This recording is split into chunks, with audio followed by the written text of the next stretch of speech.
I once knelt and begged my parents for $50,000 to save my dying career, but they looked me in the eye and said no. 3 years later, they returned, demanding $150,000 for my brother's wedding. The moment they tried to shame me publicly, I realized the bitter truth. I was never their daughter, only a wallet. So I decided to ensure they paid for everything they did. My name is Michaela Cross, and at 34 years old, I was standing in the center of a silent room that was supposed to be the crowning achievement of my life, listening to the hum of a refrigerator that I could no longer afford to keep running.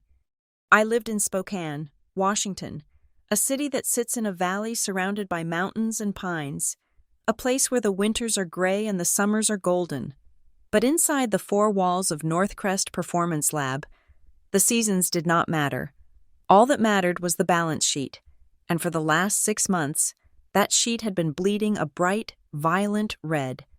Northcrest was not just a gym, it was a high-end recovery and personal training facility.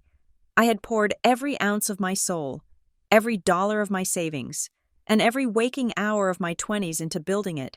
It was supposed to be the place where elite athletes and serious professionals came to fix their broken bodies. But then the economy shifted. It was not a sudden crash, but a slow, suffocating slide. Inflation rose, disposable income vanished, and suddenly, specialized physical recovery became a luxury that people in Spokane decided they could live without. I remember the morning Mrs. Holloway canceled. She was one of my steadiest clients, a woman in her 60s recovering from hip surgery. She called me at 6 in the morning. She did not even have the courage to do it in person. She told me that with the price of groceries and gas, she just could not justify the $300 a month anymore. I told her I understood. I told her it was fine, but after I hung up the phone, I went into the supply closet and pressed my forehead against the cool metal of the shelving unit, trying to remember how to breathe. By the time I realized how bad it truly was, I had already cut every corner possible. I had let go of the cleaning crew 3 months ago. Now, I was the one scrubbing the toilets and wiping the sweat off the vinyl benches at 10 at night. I had let go of my receptionist, Sarah, 2 months ago. Now, I was the one answering the phones, scheduling appointments, and smiling at people who I knew were only walking in to tell me they were quitting. I was the CEO, the janitor, the accountant, and the head trainer. I was working 18 hours a day, and I was still losing the war. I needed exactly $50,000. It was not a random number. I had sat up for 3 nights straight, running the projections, analyzing the market trends, and calculating the operating costs. $50,000 would cover the rent for the next 6 months, allow me to remarket to a different demographic, and update 2 key pieces of rehabilitation equipment that were currently broken. It was the bridge I needed to get to the other side of this slump. If I could just hold on for 6 more months, I knew the market would turn. I knew my business model was sound. I just needed oxygen. I went to the bank first.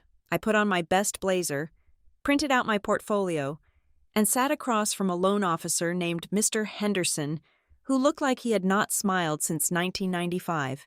I had a credit score of 780. I had never missed a payment on my car or my mortgage. I had a business that had been profitable for 4 years before this downturn. Mr. Henderson tapped his pen on his desk, looked at my desperate, hopeful face, and shook his head. He told me the bank was tightening its lending criteria. He used words like high risk and sector volatility. He told me that in this climate, a boutique gym was not a safe bet. He denied me without even looking me in the eye. That was the moment I realized I was alone. Or at least, I thought I was. There was one option left, an option I had sworn I would never take. My parents, Gregory and Elaine Cross.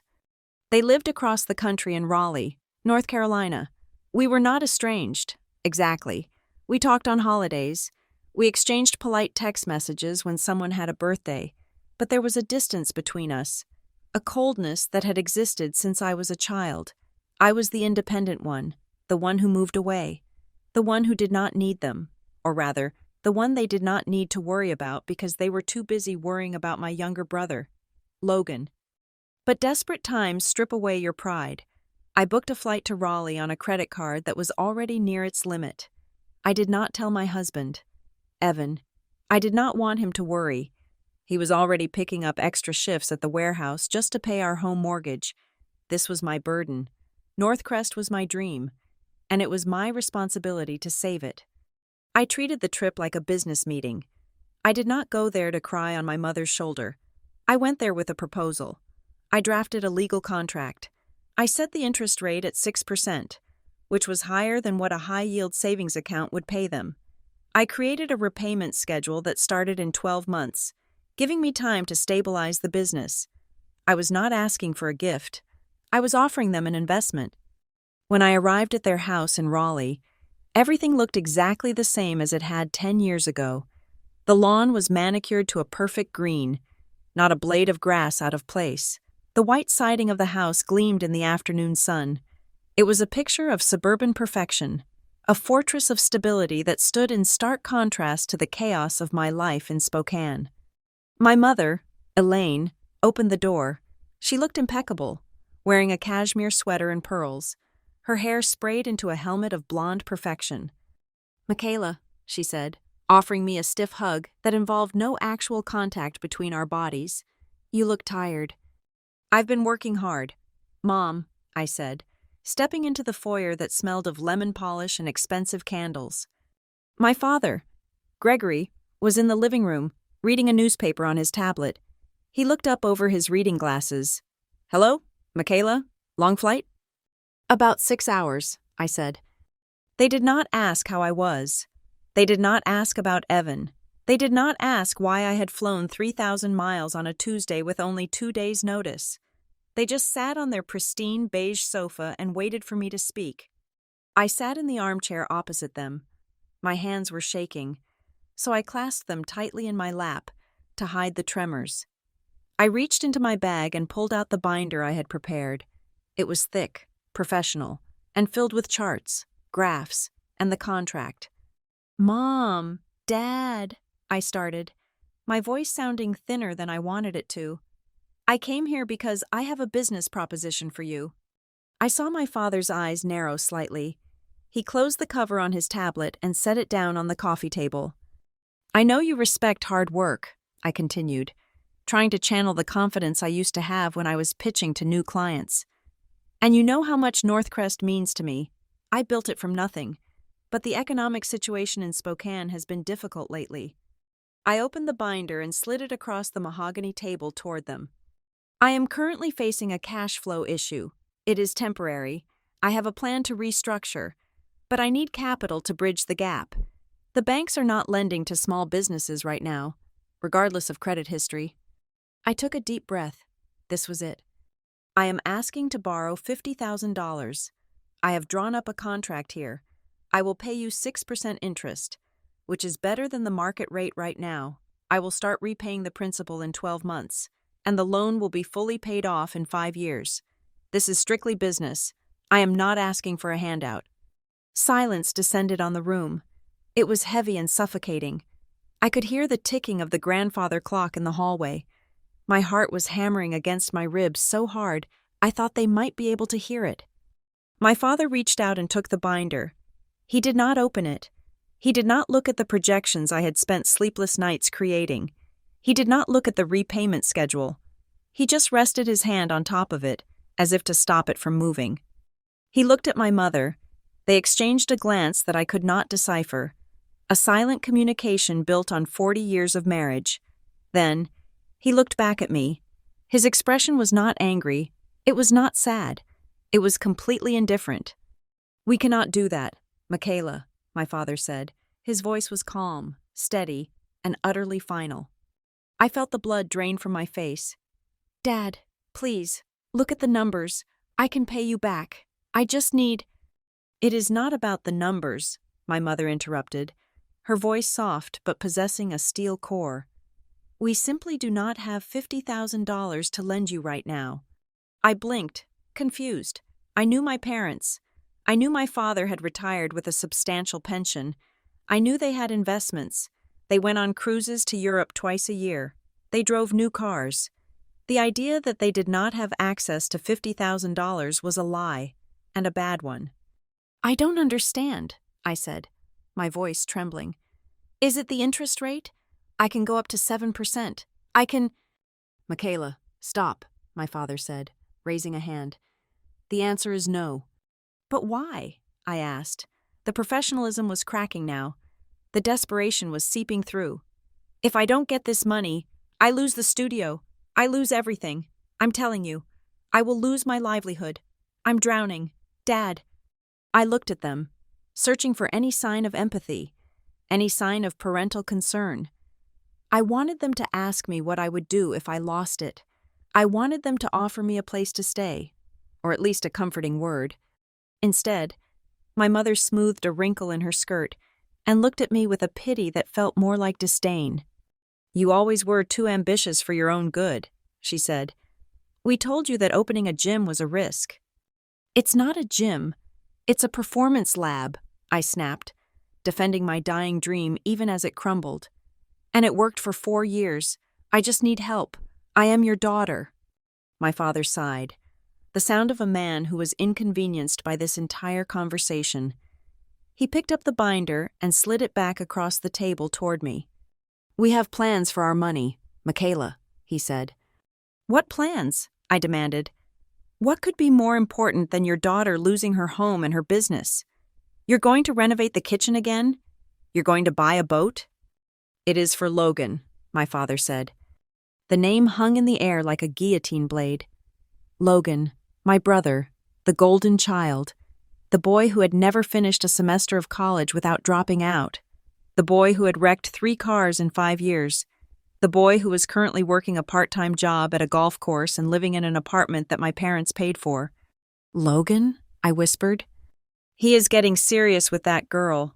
Sarah, my mother said, her face lighting up in a way it had not when she looked at me. We expect they will be getting married in the next year or 2. We need to be prepared to help them. Weddings are expensive. Buying a first house is expensive. We have to keep our liquidity for him. I sat there, frozen. I looked at the binder in front of me. $50,000 to save my life's work. $50,000 to keep me from bankruptcy. And they were hoarding it for a hypothetical wedding for my brother who had never worked a hard day in his life. You're saving the money for a wedding that hasn't even been announced yet? I asked, my voice barely audible. While I am sitting here telling you I am about to lose everything? Logan needs us, my father said, as if that explained everything.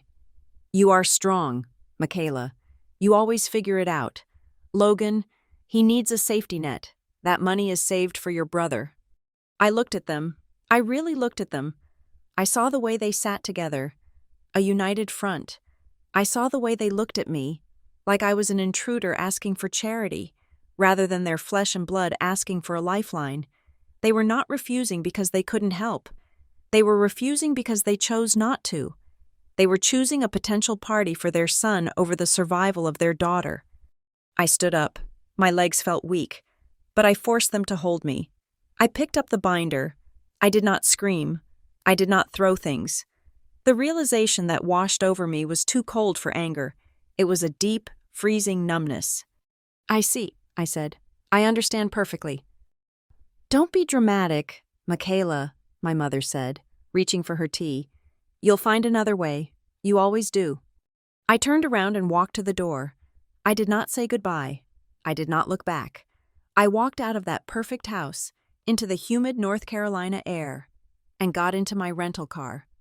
I sat in the driver's seat for 20 minutes, staring at the steering wheel, realizing that the contract I had spent hours drafting was worth less than the paper it was printed on. I flew back to Spokane that night. I stared out the window at the darkness, knowing that when I landed, I would have to start packing up my studio. My parents had made their choice, and as the plane descended toward the lights of the city I called home, I knew that I was truly, completely alone. The days following my return to Spokane were a blur of gray skies and mounting panic. I became an expert at acting. I would wake up at 5 in the morning, 10 minutes before Evan's alarm went off, and rush to the bathroom to splash cold water on my face, scrubbing away the red puffiness around my eyes. When he woke up, groggy and sore from his double shifts at the logistics warehouse. I was already dressed, holding a cup of coffee, and wearing a smile that felt like it was stapled to my face. I did not tell him about the trip to Raleigh. I did not tell him that my parents had looked at my drowning hand and decided not to grab it. Evan was already carrying the weight of our household mortgage on his back. He was coming home with grease under his fingernails and a dull ache in his lower back, just to make sure we didn't lose the house while I fought to save the business. If I told him that I had failed, that there was no lifeline coming, it would have broken him, so I swallowed the bile and the terror, and I lied by omission. But the world has a way of closing in on you when you are broke. The landlord of the building where Northcrest was located, a man named Mr. Russo, who always smelled of stale cigars, had stopped accepting my excuses. He gave me 48 hours. The leasing company for the high-end treadmills and the cryotherapy chamber sent a certified letter stating that repossession trucks would be dispatched by Friday if the arrears were not cleared. I was sitting at my kitchen table on a Thursday evening, staring at a stack of envelopes that I was too afraid to open. The house was quiet. Evan was working the late shift. The silence was heavy, filled only by the hum of the refrigerator and the pounding of my own heart. I was calculating how much I could get if I sold my wedding ring. I was wondering if pawn shops stayed open past 9 o'clock. Then the doorbell rang. I froze. My first thought was that it was a process server. I almost didn't answer it, but then I saw the headlights of an old pickup truck in the driveway through the sheer curtains. I knew that truck. It was a 1998 Ford that rattled when it idled and had more rust than paint on the fenders. I opened the door to find Ray and Marlene Carter standing on my porch. My in-laws were the antithesis of my parents. Ray was a man who had spent 60 years working the earth. His skin was leathered from the sun. His hands were permanent claws of callus and scar tissue, and he wore flannel shirts because they were durable, not because they were fashionable. Marlene was soft in the way that rising dough is soft, warm and comforting, with eyes that saw everything but judged nothing. They lived on a small berry farm about an hour outside of the city, a place that barely broke even most years. "Ray? Marlene?" I asked, wiping my hands on my jeans. "Is everything okay? Is it the farm?" "Farm's fine, honey," Ray said. His voice was gravelly, like tires rolling over crushed rock. "Can we come in?" "Of course," I said, stepping aside. They walked into the kitchen. They didn't comment on the stack of unpaid bills on the table, though I saw Marlene's eyes flick toward them. They sat down with a heaviness that spoke of old age and hard miles. I offered them tea, but they declined. "Where's Evan?" Marlene asked. "He's working an overtime shift," I said, the guilt spiking in my chest. "He won't be back until after midnight." "Good," Ray said. "We wanted to talk to you first." My stomach dropped. Had they found out? Had Evan told them we were struggling? I prepared myself for a lecture about responsibility. I braced myself for them to tell me that I was dragging their son down, that my ambitious business was ruining their boy's life. It was what I expected from parents. It was what I had received from my own. Ray reached into the inner pocket of his canvas jacket. He pulled out a white business envelope. It was not thick. It was folded in half, slightly crumpled at the corners. He placed it on the table and slid it across the formica surface until it rested in front of me. "Open it," Ray said. My hands were trembling as I picked it up. I tore the flap open. Inside was a cashier's check. I unfolded the paper and stared at the numbers. $50,000. I blinked. I rubbed my eyes. I looked again. It was still $50,000. I don't understand," I stammered, looking from the check to Ray and then to Marlene. "What is this?" "It's for the business," Marlene said softly. She reached across the table and covered my shaking hand with hers. Her skin was dry and paper-thin, but her grip was surprisingly strong. "We know you're hurting, Michaela. We know Evan is working himself to the bone, and we know you're trying to save that place." "But how?" I asked. "Did you win the lottery? Did someone die?" I knew their financial situation. They lived on Social Security and the meager profits from the harvest season. They drove a 20-year-old truck. They clipped coupons. $50,000 was an astronomical sum for them. It was a fortune. Ray cleared his throat and looked down at his hands, interlacing his thick fingers. We took a trip to the bank on Monday. We had a talk with the loan officer. The room seemed to tilt sideways. "You went to the bank?" I whispered. "We took a second mortgage on the farm," Ray said. He said it simply, as if he were telling me he had bought a gallon of milk. "The land has appreciated a bit over the last few years. The bank was willing to give us equity." I felt the air leave my lungs. A second mortgage. They had put their home, their livelihood, the land that had been in Ray's family for 3 generations, on the line. For me, not for a medical emergency, not for a life-or-death surgery, but for my business, for my dream. "No," I said, pushing the check back toward them. "No, I can't. Ray, Marlene, I can't take this. It's too risky. If I fail, if I can't pay you back, you could lose the farm. You could lose your home." "You won't fail," Ray said, pushing the check back to me. His eyes were hard, fierce. "We've watched you for 5 years. Michaela, we've seen you up at 4 in the morning. We've seen you painting those walls yourself. We've seen how you treat people.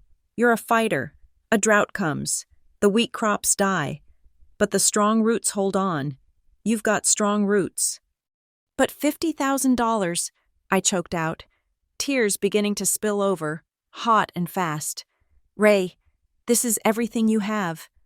"Your family," Marlene said. Her voice broke slightly, and that sound shattered me completely. "Evan loves you, and we love you. You are our daughter. We don't have much to leave behind when we go. Michaela, we want to see our money do some good while we're still here to see it. We want to see you win." I thought of my own father, sitting in his climate-controlled living room, guarding his investment portfolio for a wedding that didn't exist yet. I thought of my mother, worried about the interest rate and the risk. They had millions in assets, yet they wouldn't spare a drop of water for a dying woman. And here were Ray and Marlene. They had nothing but dirt and an old house, and they were handing me their safety. They were handing me the roof over their heads. I broke down. I put my head on the table and sobbed. I cried for the stress of the last 6 months. I cried for the shame of needing help. But mostly, I cried because of the agonizing contrast between the people who shared my DNA and the people who shared my heart. Ray stood up and walked around the table. He was not a man who gave hugs easily, but he wrapped his heavy arms around my shoulders and squeezed. He smelled of diesel fuel and peppermint candy. "It's a loan. Mind you," Ray said gruffly, trying to keep his own emotions in check. "We expect you to pay it back when you can, but there's no deadline, and there's certainly no interest." "I will." I sobbed into his flannel shirt. "I swear to you, Ray, I will pay back every single cent. I will work until my hands bleed. I won't let you lose the farm. I promise." "We know," Marlene said. When Evan came home that night, I was still sitting at the table, the check resting in the center like a holy relic. I told him everything. I told him about the debt. I told him about his parents. He sat down and stared at the check, and I saw his jaw tighten as he fought back his own tears. He knew what that farm meant to his father. He knew the weight of the gift we had just been given. The next morning, I walked into the bank, not to beg for a loan, but to make a deposit. I paid Mr. Russo his rent for the next 6 months in advance. I paid off the equipment lease. I hired back my receptionist, Sarah. I fixed the broken leg press machine. Northcrest Performance Lab did not just survive. It began to breathe again. With the financial noose loosened from around my neck, I was able to focus on my clients again. I launched a new marketing campaign targeting the tech workers moving into the city. I partnered with local orthopedic surgeons. Slowly, inch by inch, the red on the balance sheet turned to black. Every month, the first check I wrote was to Ray and Marlene Carter. Sometimes it was $500. Sometimes it was $1,000. I drove to their farm every Sunday to hand deliver it, along with groceries that I insisted they take. I checked their roof. I helped Ray fix the tractor. I became the daughter to them that I had never been allowed to be to my own parents. But even as the business thrived, even as the fear subsided, a cold, hard stone formed in the center of my chest. The gratitude I felt for Ray and Marlene was immense, but it was shadowed by a dark, twisting anger toward Gregory and Elaine Cross. I had learned a lesson that cannot be taught in business school. I learned that family is not defined by bloodlines or last names. Family is defined by who shows up when the house is on fire. My parents had watched the smoke from a distance and worried about the ash falling on their lawn. My in-laws had run into the flames. I saved my business. I saved my career. But the part of me that had once craved my parents' approval, the little girl who just wanted her mother and father to be proud of her, died in those months. It withered away and was replaced by something else, something colder, something harder. And 3 years later, when the phone rang and I saw my father's name on the caller ID, that cold, hard thing in my chest woke up. It was time to answer. 3 years is a long time in the life of a business, but it is an eternity in the life of a resentment. Northcrest Performance Lab was no longer the quiet, desperate place where I scrubbed toilets at midnight. It was a machine. The air inside was always thick with the scent of eucalyptus oil and the rhythmic, heavy clanking of iron plates. We had a 6-week waiting list for new clients. I had hired 3 other trainers, a full-time physical therapist, and yes, Sarah was back at the front desk, managing a schedule that was packed from 6 in the morning until 8 at night. I was no longer the woman who checked her bank account with one eye closed. Terrified of the number she might see, I was solvent, I was profitable, and most importantly, I was almost free. The debt to Ray and Marlene was nearly gone. Every month, I wrote them a check that was significantly larger than the minimum we had agreed upon. Last Christmas, Evan and I had driven to their farm and handed them the deed to their land, fully released from the bank's lien. We had paid off their second mortgage 2 years early. I remembered the way Ray had looked at the paper, his hands trembling just slightly, and the way Marlene had simply pulled me into a hug that felt like coming home. We had celebrated with cheap champagne and mugs on their porch. That was victory. That was family. My biological parents, Gregory and Elaine, were ghosts. I had not spoken to them since the day I walked out of their pristine living room in Raleigh. I had blocked their numbers for the first year, then unblocked them just to see if they would ever reach out. They never did. There were no birthday cards, no Christmas texts, just a silence that was loud and clear. They were punishing me for being the one who walked away, or perhaps they simply didn't care enough to notice I was gone. Then came a Tuesday afternoon in October. I was in my office, reviewing the quarterly tax estimates, when my phone buzzed against the mahogany desk. I glanced at it, expecting a client or a vendor. The name on the screen stopped my breath in my throat. Gregory Cross. I stared at it. The phone vibrated again, an angry, insistent buzz. My first instinct was to let it go to voicemail. My second instinct was to throw the phone across the room. But curiosity is a dangerous thing.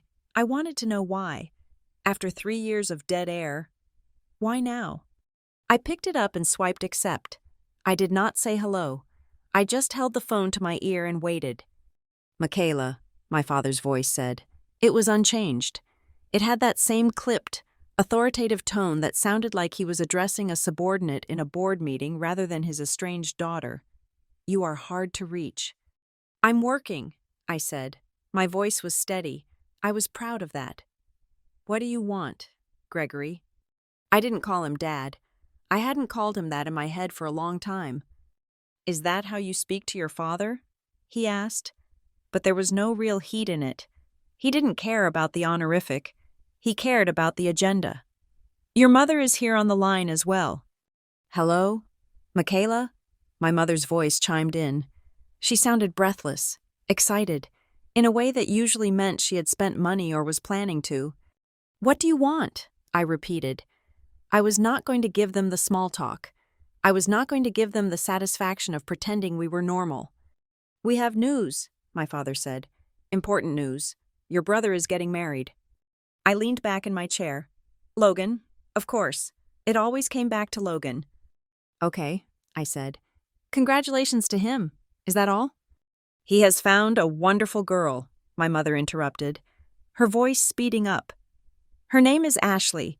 She comes from a very prominent family in Charlotte. Her father owns a chain of dealerships. It is a very good match. Michaela, a very high-profile match. I looked at the spreadsheet on my computer screen. That sounds nice for him. Send him my regards. We are planning the wedding for next June, my father said, bulldozing over my dismissal. It is going to be the event of the season, the country club, obviously, a seated dinner for 300 guests, live orchestra, imported florals. It has to be perfect. The expectations from Ashley's family are significant. Sounds expensive, I said dryly. It is, my father said. That is why we are calling. The pause that followed was heavy. I knew what was coming, but I couldn't comprehend the scale of it yet. We have heard you are doing well, my father continued. Your cousin mentioned that your little gym has expanded, that you were featured in the local business journal. My little gym. Even when acknowledging my success, he had to minimize it. I am doing well, I said.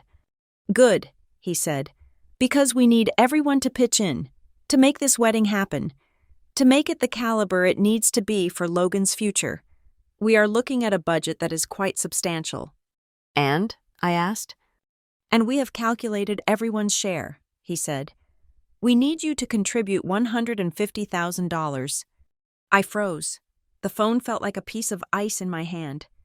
Excuse me? I said. I thought I had misheard him. Did you say 150,000? Yes, he said, as casually as if he were asking me to pass the salt. It is a round number. It will cover the catering and the venue rental. We are handling the rest, of course, but cash flow is a bit tight with the market the way it is right now. I laughed. It was a sharp, jagged sound that escaped my throat before I could stop it. You want me to give you $150,000 for a party? It is not a party, my mother snapped, her tone turning brittle. It is your brother's wedding. It is the most important day of his life, and you are his sister. It is the obligation of a successful sister to support her family. Obligation? I asked. My voice was rising now. I stood up and walked to the window of my office, looking out at the parking lot where my clients were pulling up in their cars. 3 years ago, I stood in your living room and begged you for $50,000 to save my career, to save my home. You told me no. You told me you had to save your money for Logan. That was different, my father said dismissively. That was a business risk. We do not lend money for risky ventures. This is family. This is a wedding. You watched me drown, I said, the anger finally bubbling up, hot and viscous. You let me walk out of that house thinking I was going to lose everything. If it wasn't for... I stopped myself. I wasn't going to tell them about Ray and Marlene. They didn't deserve to know the names of the people who were better than them. I had nothing, and now you want 3 times that amount? You have it now, my mother said. We know you do. Don't be greedy. Michaela, it is unbecoming. Logan is your brother. He needs this start. He needs to impress these people. If he doesn't have this wedding, he could lose Ashley. Do you want to be responsible for ruining your brother's happiness? The manipulation was so clumsy, so transparent, that it was almost funny. But it wasn't funny. It was sick. I am not giving you a dime, I said. Michaela.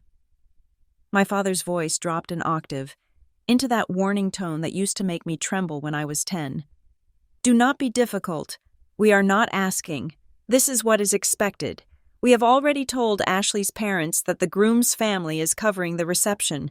If you do not come through, you will humiliate us. You humiliated me, I said. 3 years ago, remember? That is the past, Elaine said. Why are you holding on to that? It is so petty. We are talking about the future. We are talking about family unity. I need an answer. Michaela, my father said. I need the wire transfer by the end of the month so we can put down the deposits. The audacity was breathtaking. They hadn't even asked if I could afford it. They just assumed that because I had built something, it belonged to them to harvest. I need to go, I said. My head was spinning. Think about it, my father said, and think about what it will look like if you are the only one who doesn't support your brother. We will expect your call tomorrow. The line went dead. I stood there for a long time, listening to the silence of the room. My hand was shaking again, just like it had 3 years ago in their living room. But this time, it wasn't from fear. It was from rage. The door to my office opened and Evan walked in. He was wearing his work boots and a flannel shirt, his face smeared with a little bit of grease from the warehouse. He had stopped by to bring me lunch. He took one look at my face and dropped the sandwich bag on the chair. "Kayla?" he asked, crossing the room in 2 strides. "What's wrong? Is it the studio? Did something break?" I looked at him, my husband, the man who had eaten ramen noodles with me for 6 months so I could make payroll, the man whose parents had risked their farm for me.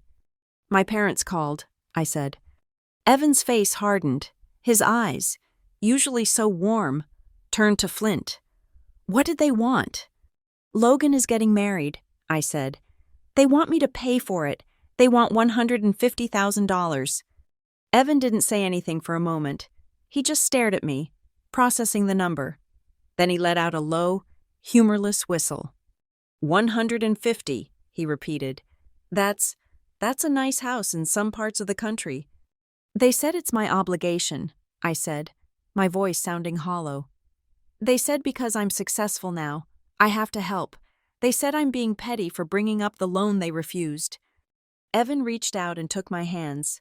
His palms were rough, calloused, and warm. They were the hands of a man who worked, a man who built things, a man who loved me. "Kayla," he said softly, "look at me." I looked up into his eyes. "If the market crashed tomorrow," Evan said, his voice slow and deliberate, "if another pandemic hit, if Northcrest went under and we lost the house and we were living in our car, would they send us money?" The question hung in the air between us. It was sharp and clean, cutting through all the guilt and the history and the manipulation. "Would they?" he asked again. "No," I whispered. "No, they wouldn't." "If you were starving," Evan said, "they would let you starve. We know this because they already did it. They watched you beg, and they said no." He squeezed my hands. "They don't want a daughter, Kayla. They want a bank account. They see you doing well, and they don't feel pride. They feel entitlement. They think they own your success." Tears pricked my eyes, but they didn't fall. Evan was right. It was a brutal, ugly truth. But it was the truth. "I told them I'd think about it," I said. "Did you?" Evan asked. "No," I said, straightening my spine. "I didn't. I realized then that this wasn't about the money. I could write the check. Technically, the business had the reserves. It would wipe out my savings for the expansion I planned next year, but the money existed. But if I wrote that check, I was buying my way back into a family that deemed me worthless unless I was paying. I was validating their neglect. I was telling them that it was okay to abuse me, to ignore me, to discard me, as long as they called me when the bill came due. It was about dignity. It was about the fact that Ray and Marlene had given me $50,000 when they had nothing, and Gregory and Elaine wanted $150,000 when they had everything. "I'm not going to give it to them," I said. "Good," Evan said, "because if you did, I'd have to ask why you're paying for a seat at a table where you're not welcome to eat." "They're going to make me pay for this," I said, thinking of my father's threat about humiliation. "They're going to turn the whole family against me." "Let them," Evan said. "We have our own family, we have Ray, we have Marlene, we have each other. That's enough." I nodded. It was enough. I picked up my phone. I didn't call them back. Not yet. I needed to let this sit. I needed to let them stew in their entitlement. But I knew what I was going to do. I wasn't just going to say no. I was going to sever the limb before the rot could spread any further. I looked at the calendar on my wall. June, 8 months away. "I'm going to wait," I told Evan. "I'm going to let them think what they want to think." "Why?" Evan asked. "Because," I said, a cold resolve settling over me like a coat of armor. If they want to make this about money, I'll make it about money, but on my terms. The decision was made. I wasn't their daughter, I wasn't their safety net, and I certainly wasn't their investor. I was a stranger they had underestimated, and strangers don't pay for weddings. I waited until exactly noon the next day to make the call.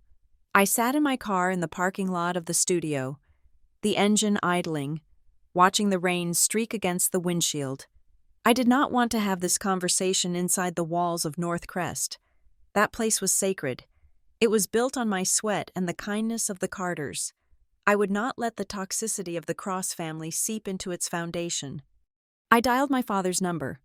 He picked up on the second ring, which told me he had been waiting by the phone, expecting my capitulation. "Michaela," he said. His voice was smooth, confident. "I assume you have the routing number ready?" There was no hello, no how are you, just the expectation of payment. It was transactional, cold, and utterly devoid of affection. "I have an answer," I said, my voice steady, "but you are not going to like it." There was a pause on the other end of the line, a silence that felt heavy and dangerous. "What does that mean?" he asked, the smoothness beginning to crack at the edges. "It means I am not sending you the money," I said. "I am not giving you $150,000. Not now, not ever." "Put your mother on the line," he snapped. I could hear the rustling of the phone being moved, the muffled sound of him calling for Elaine. A moment later, I heard the click that indicated I was on speakerphone. "Michaela," my mother said, her voice high and tight, "your father tells me you are being difficult. We do not have time for games. The deposit for the venue is due on Friday." "It's not a game, Mom," I said. "The answer is no. I checked my finances. I checked my conscience, and the answer is a hard no." "You are being incredibly selfish," Gregory barked. The veneer of the civilized patriarch was gone now, replaced by the bully I remembered from my childhood. "This is your brother's wedding. This is the most important event of his life. You have the money. We know you have the money. Hoarding it while your family needs it is disgusting." "Family needs it?" I laughed, a dry, humorless sound. 3 years ago, I came to you. I sat on your couch. I had a business plan. I had a contract. I asked for $50,000. Not a gift. A loan. I was drowning. I was about to lose my home. And you looked me in the eye and told me no. You told me you were saving your money for Logan. "Oh, for heaven's sake," Elaine sighed, as if I were a toddler throwing a tantrum over a broken toy. "Are you still harping on that? That was years ago. Michaela, you need to get over the past. You are successful now. Why do you insist on holding on to old grudges? It is so unattractive." "It's not a grudge," I said, gripping the steering wheel so hard my knuckles turned white. "It's a receipt. You showed me exactly who you are. You showed me that I am not a priority. You showed me that my survival didn't matter to you. But Logan's party does." "It is not a party," my father shouted. "It is a wedding, and you are ruining it. If we cannot secure this venue, if we cannot provide the level of luxury the Ashleys expect, they will think we are frauds. They will think we are lesser than them. You are sabotaging your brother's future because you are bitter and jealous that he is marrying well." "I am not jealous," I said calmly. "I am indifferent, and I am certainly not a fraud. I built my business from the ground up. I scrubbed floors. I worked 18-hour days. I earned every single dollar in my account. And you think you can just call me up after 3 years of silence and demand a 6-figure check? I am not the family bank. Gregory, I am not an ATM that you can punch a code into whenever Logan wants a new toy." "We are your parents," Elaine cried out. "We gave you life. We raised you. Is this how you repay us? By embarrassing us?" "You didn't raise me," I said, feeling a sudden clarity. "You housed me. You fed me. But you didn't raise me. Ray and Marlene Carter raised me. They are the ones who saved me when you turned your backs. They are the ones who act like parents." "Do not mention those farmers to me," Gregory spat. "If you prefer the company of peasants, then fine. But know this. Michaela, if you do not transfer that money by Friday, you are done. Do you understand me? We will cut you off. You will no longer be welcome in this house. You will no longer be a cross."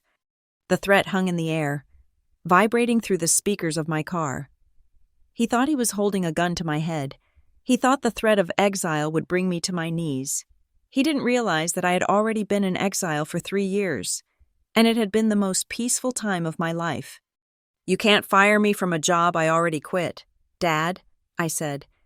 "If the price of being your daughter is $150,000, then I can't afford you, and honestly, I don't want to buy what you're selling." "Fine," Gregory said. His voice was low, trembling with rage. "Then you are dead to us. Do not call us. Do not come to Christmas. You are nothing to this family." "Goodbye, Gregory," I said. I hung up. I sat there for a long time, listening to the rain. I expected to feel sad. I expected to feel that crushing weight of rejection that had haunted me for my entire life. But instead, I felt lighter.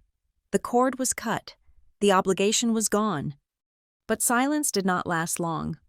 By that evening, my phone began to light up with messages from numbers I hadn't heard from in years.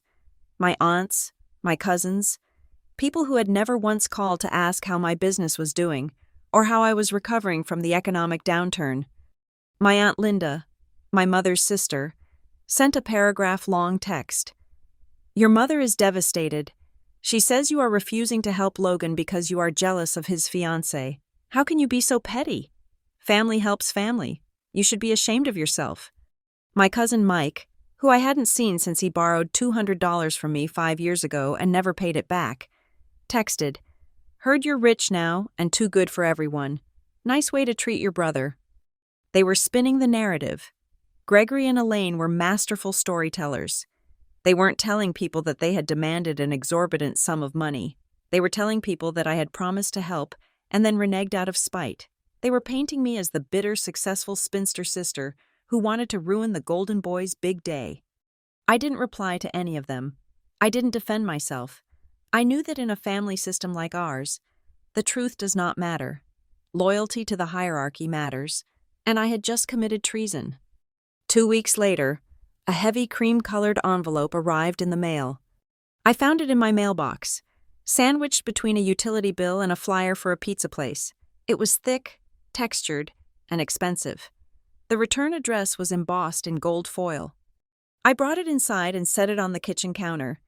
Evan was cooking dinner, chopping vegetables with the rhythmic precision he applied to everything. He stopped when he saw the envelope. "Is that it?" he asked. "Yeah," I said. I used a knife to slit the seal. Inside was an invitation that probably cost more than my weekly grocery budget. It was layers of vellum and cardstock, detailing the marriage of Logan Gregory Cross to Ashley Marie Thorne. The venue was the Grand Marquis Hotel in Raleigh. The date was June 12th. There was no personal note, no "hope you can come," no "we miss you," just the formal, printed request for my presence. It was a summons. They had disowned me on the phone, but they had sent the invite. Why? Because excluding me completely would look bad to the guests.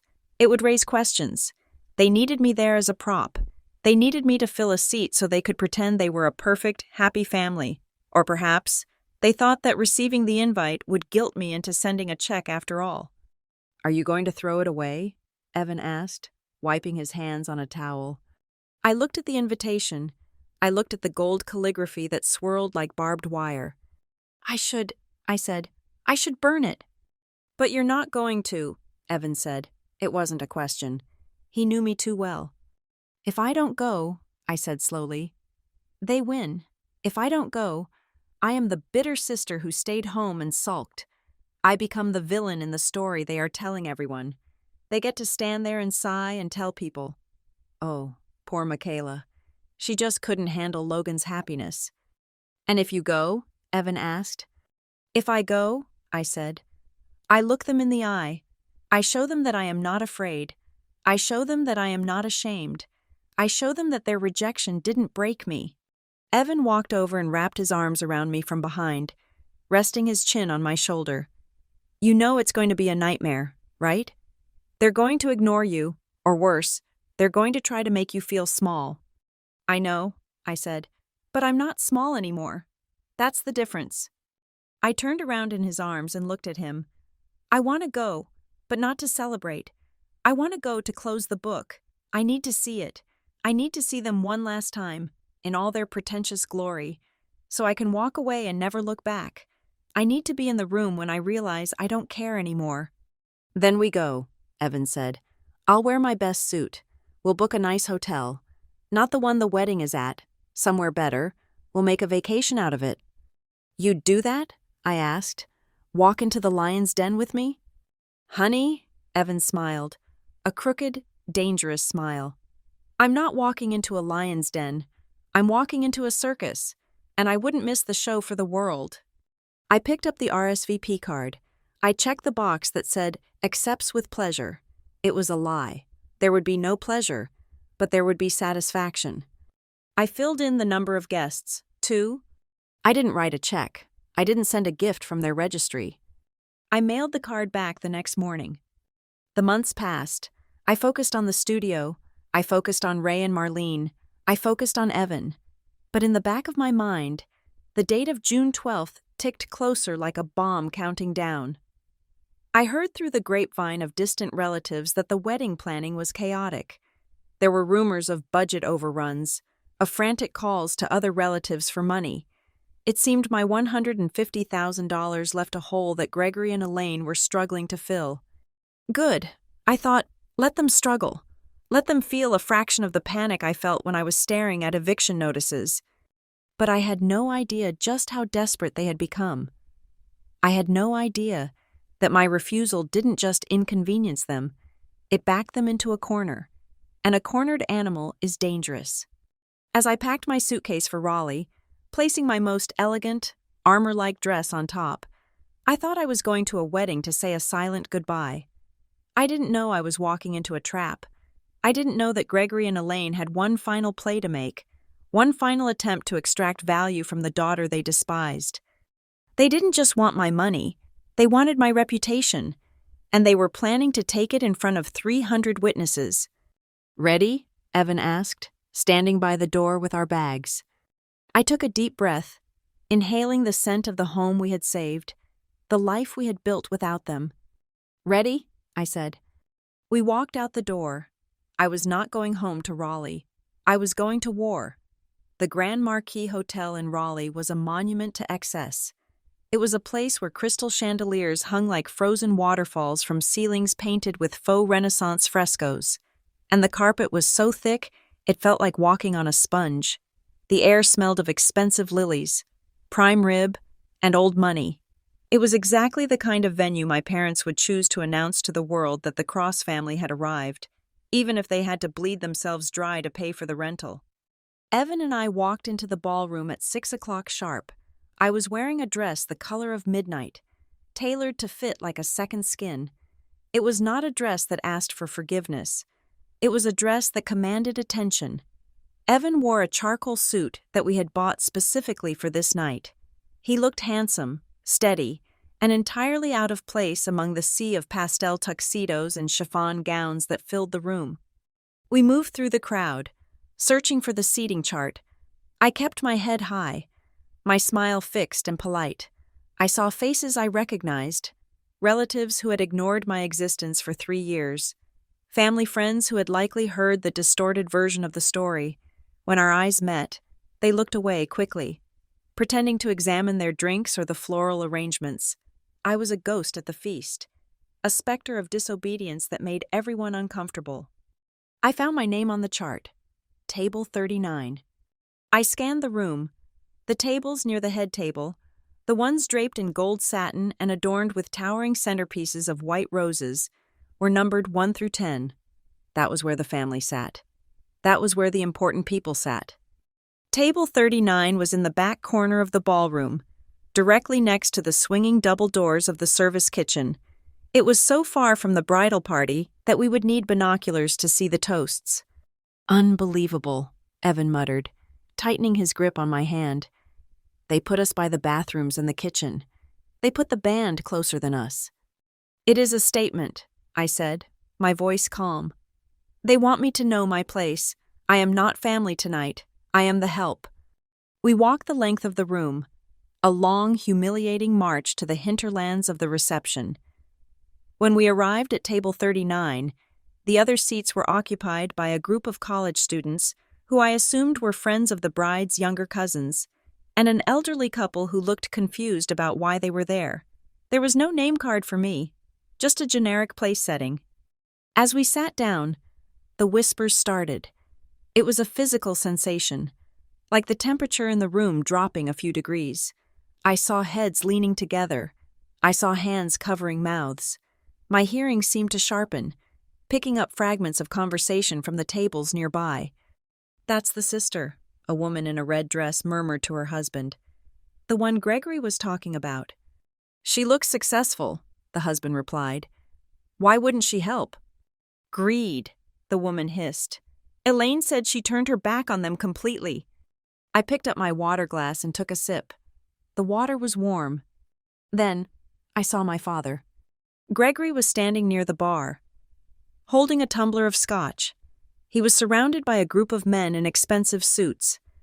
Business associates, no doubt, or perhaps the bride's wealthy relatives. He was holding court, his chest puffed out, gesturing expansively. He spotted me sitting in the corner, and for a second, his eyes narrowed. Then, he turned back to his audience, but he raised his voice just enough so that it carried over the ambient jazz music. "We wanted the imported orchids for the centerpieces," Gregory announced, loud enough for half the room to hear. "But we had to make some sacrifices. When you don't get the support you expect from your own children, you have to improvise." The men around him nodded sympathetically. "It is a shame," one of them said. "Kids these days, no sense of duty." "She didn't contribute a single cent," Gregory said, shaking his head with a theatrical sadness. "Not a dime. Imagine that, your own brother's wedding, and you hold your purse strings tight while watching your parents struggle to give him a good start. It breaks a man's heart." I felt the blood rush to my face, hot and stinging. He was campaigning against me. He wasn't just shunning me. He was actively destroying my reputation in real time. Then came my mother. Elaine was moving through the tables, greeting guests. She looked fragile, her makeup done in a way that accentuated the dark circles under her eyes, suggesting she had been weeping for days. She wore a mother-of-the-groom dress in silver that cost more than my first car. She approached our table but didn't stop. She just slowed down as she passed, looking at me with a tragic, watery smile. She placed a hand on her chest, as if the mere sight of me caused her physical pain. "I am glad you came, Michaela," she whispered, loud enough for the table to hear. "Even if you clearly do not want to be part of this family, it was decent of you to show up." She drifted away before I could respond, leaving a trail of expensive perfume and judgment in her wake. The elderly couple at our table stared at me as if I had just kicked a puppy. I looked at Evan. His jaw was clenched so hard a muscle was jumping in his cheek. "I'm going to punch him," Evan said quietly. "I'm going to walk over there and knock that scotch out of his hand." "No," I said, placing my hand on his knee. "That is what they want. They want crazy Michaela. They want a scene so they can play the victims. We do nothing." Suddenly, a shadow fell over our table. I looked up to see Logan. My brother looked like a prince. His tuxedo was tailored to perfection. His hair was styled, and he had the glowing, slightly sweaty look of a man who was the center of the universe. But his eyes were cold. There was no warmth, no brotherly recognition. He didn't look at me like the sister who used to help him with his homework. He looked at me like a stain on the tablecloth. "Michaela," he said. "Logan," I replied. "You look sharp. Congratulations." He didn't say thank you. He leaned in, placing his knuckles on the table, invading my personal space. "Mom said you were here," he said, his voice low. "I just came over to say one thing. Don't make this about you." "I'm sitting by the kitchen door." "Logan," I said, "I think I'm being pretty invisible." "I know why you came," he sneered. "You came to gloat. You came to see if we could pull it off without your money. Well, look around. We did. We didn't need you." "I can see that," I said. "It's a beautiful wedding." "Just don't ruin my day," Logan hissed. "Don't start any drama with Dad. Don't go crying to the relatives about how mistreated you are. Just sit here, eat your chicken, and leave." He turned on his heel and walked away, back toward the head table, back to the light and the applause. I watched him go, and the last thread of affection I held for my little brother snapped. He wasn't a victim of my parents' parenting. He was a product of it. He was exactly like them. The dinner service began. Servers rushed in and out of the kitchen doors next to us, the noise of clattering plates drowning out the conversation. We were served last. The chicken was dry. Then, the lights dimmed. The band stopped playing. A spotlight hit the small stage at the front of the room. It was time for the toasts. The best man spoke. The maid of honor spoke. They were standard speeches, funny anecdotes, wishes for happiness. Then, the DJ announced the father of the groom. Gregory walked onto the stage. He took the microphone with the confidence of a politician. He smiled at the crowd. He looked benevolent. He looked like the perfect father. "Thank you all for coming," he began, his voice booming through the high-quality sound system. "Tonight is about love. It is about Logan and Ashley. Watching my son grow into the man he is today has been the greatest privilege of my life." The room applauded. Elaine dabbed her eyes with a handkerchief. Gregory went on for a few minutes, praising Ashley's family, praising the venue, praising the food. Then, his tone shifted. He sighed into the microphone, a heavy, dramatic sound that silenced the room. "But you know," he said, his voice dropping to a somber register, "raising a family is not easy. It comes with joy, but it also comes with heartbreak. We try to teach our children values. We try to teach them loyalty, generosity, the importance of sticking together when times are tough." I felt a cold prickle on the back of my neck. I knew where this was going. Evan reached for my hand under the table and squeezed it so hard my fingers went numb. "We have had some struggles to get here tonight," Gregory continued, pacing the stage. "I will not lie to you. The economy has been hard on us. But Elaine and I, we sacrificed. We gave everything we had to make this day perfect for Logan, because that is what family does." He paused for effect. "Unfortunately," he said, and his eyes scanned the room until they found table 39 in the dark back corner. "Not everyone shares those values. It is a profound sorrow for a father to realize that one of his children has lost her way." The room was deadly silent. 300 people held their breath. "My daughter, Michaela, is here tonight," Gregory said. He didn't point, but he looked directly at me. Every head in the room turned to follow his gaze. The spotlight did not hit me, but I felt exposed, stripped naked by the attention. "She has done very well for herself," Gregory said, his voice dripping with venomous sarcasm. "She has a successful business. She has wealth. But when her brother needed her, when her family asked for her support to make this day possible, she turned her back. She chose her bank account over her blood." Gasps rippled through the room. It was an unprecedented breach of etiquette. It was a public execution. "But we forgive her," Gregory said, raising his glass, his face twisting into a mask of smug superiority. "Because we are the bigger people, we welcome her here, even though she didn't contribute a dime to the plate she is eating from, to family, the ones who actually act like it." He drank. The silence that followed was absolute. It was thick, heavy, and suffocating. People were horrified, but they were also fascinated. They were staring at me, waiting to see if I would cry, waiting to see if I would run out the doors in shame. I sat there, frozen. My heart was hammering a frantic rhythm against my ribs, but my face remained stone. "Let's go," Evan whispered urgently. "Now, we're leaving." I looked at my father on the stage. He was smiling at me, a triumphant, cruel smile. He thought he had won. He thought he had shamed me into submission. He thought that by stripping me of my dignity in front of his wealthy friends, he had taught me a lesson. He was wrong. He hadn't shamed me. He had freed me. I looked at Evan. "No, We are not leaving. Michaela, Evan warned. Don't. He wanted a speech, I said, my voice steady, rising from a place deep in my gut where the fear used to live. I think I should give him one. I stood up. The sound of my chair scraping against the floor was loud in the silent room. I didn't run toward the exit. I turned and walked toward the stage. My heels clicked against the hardwood dance floor. Click, click, click. It was the only sound in the room. I saw Elaine's eyes go wide with panic. I saw Logan start to stand up, then sit back down. Unsure of what to do, I saw Gregory's smile falter. I wasn't crying. I wasn't screaming. I was walking with the posture of a queen walking to her coronation, or perhaps an executioner walking to the block. I walked up the stairs to the stage. Gregory looked at me, confusion clouding his eyes. He didn't expect this. He expected the girl who begged. He didn't know the woman who built a business from the ashes. I reached out and took the microphone from his hand. He was too stunned to resist. I turned to face the room. 300 strangers, 300 judges. I took a breath, and then I began.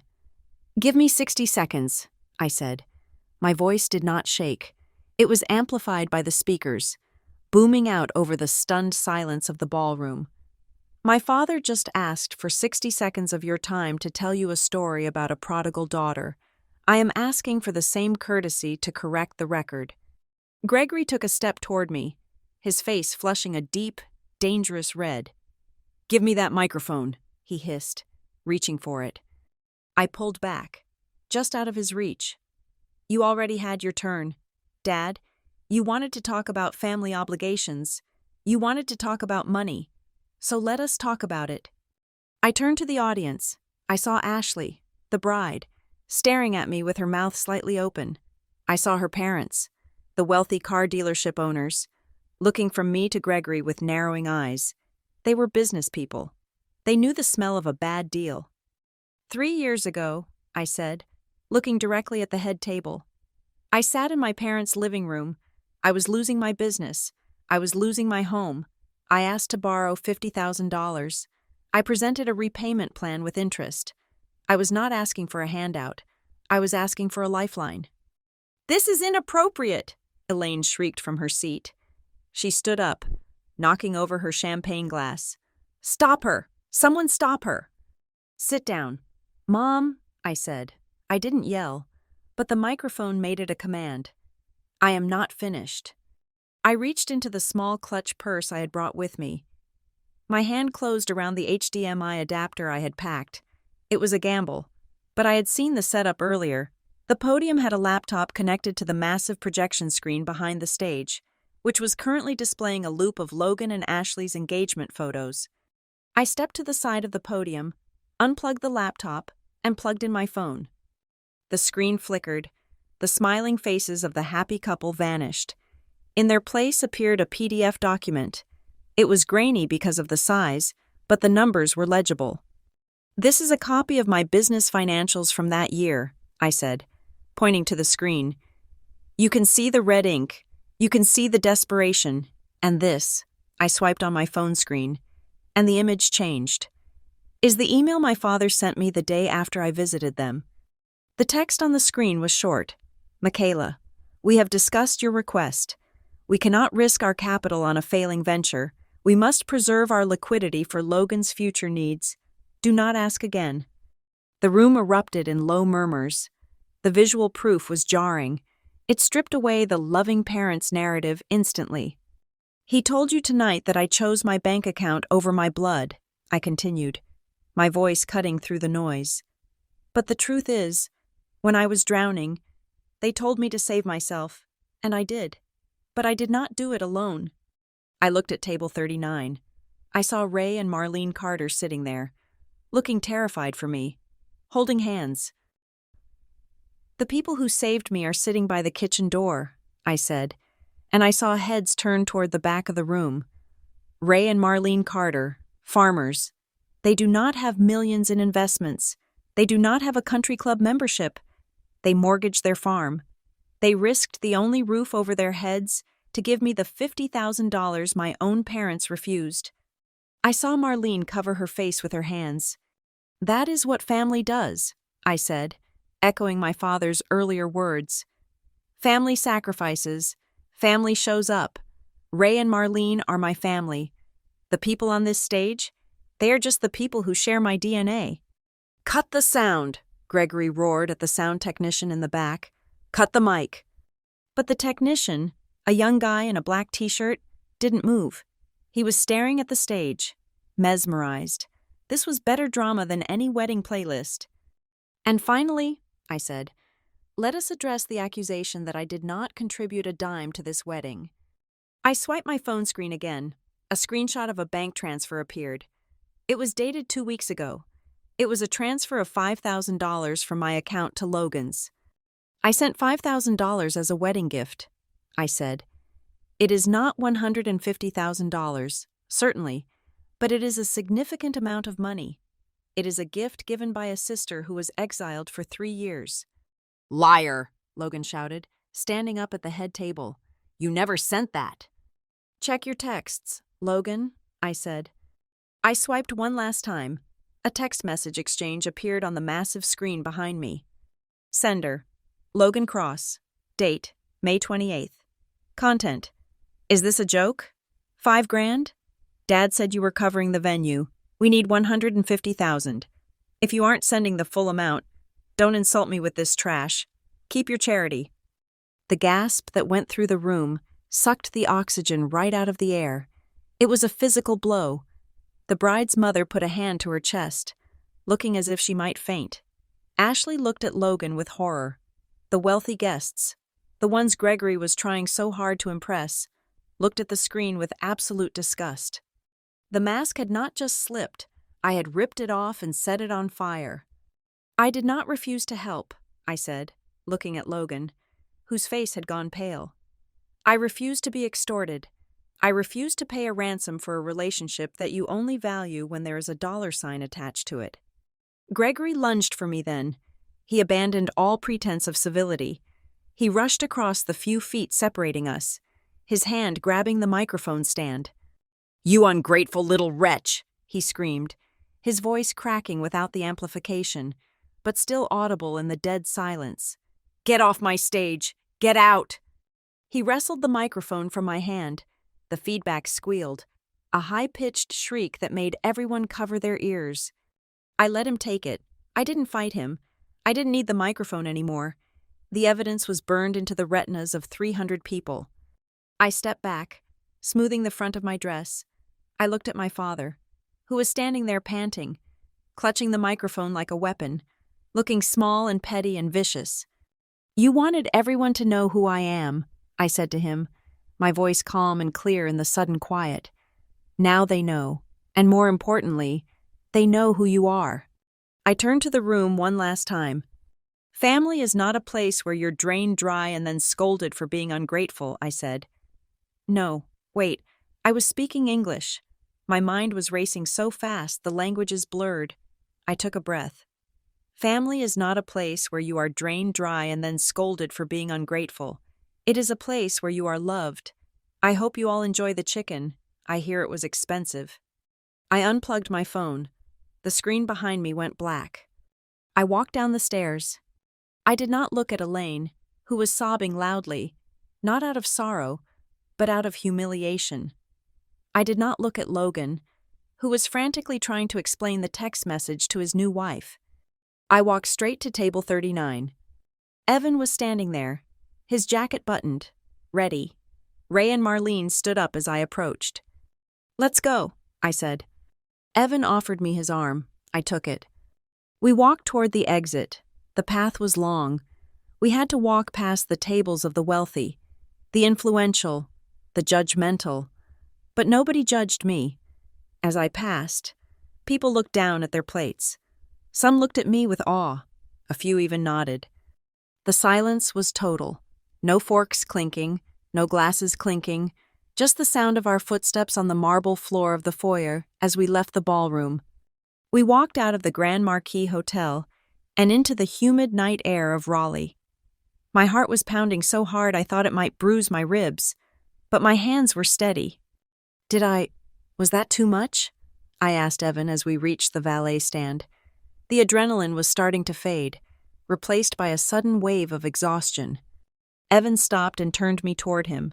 He looked at me with a fierce pride that made my knees weak. "Michaela," he said, "that was the bravest thing I've ever seen. You didn't just burn the bridge, you blew it up while they were standing on it." "They deserved it," Ray said, his voice gruff. He was wiping his eyes with a handkerchief. "They deserved every word." "I just wanted to tell the truth," I whispered. "You did," Marlene said, hugging me tight. "You freed yourself, honey." The valet brought our rental car around.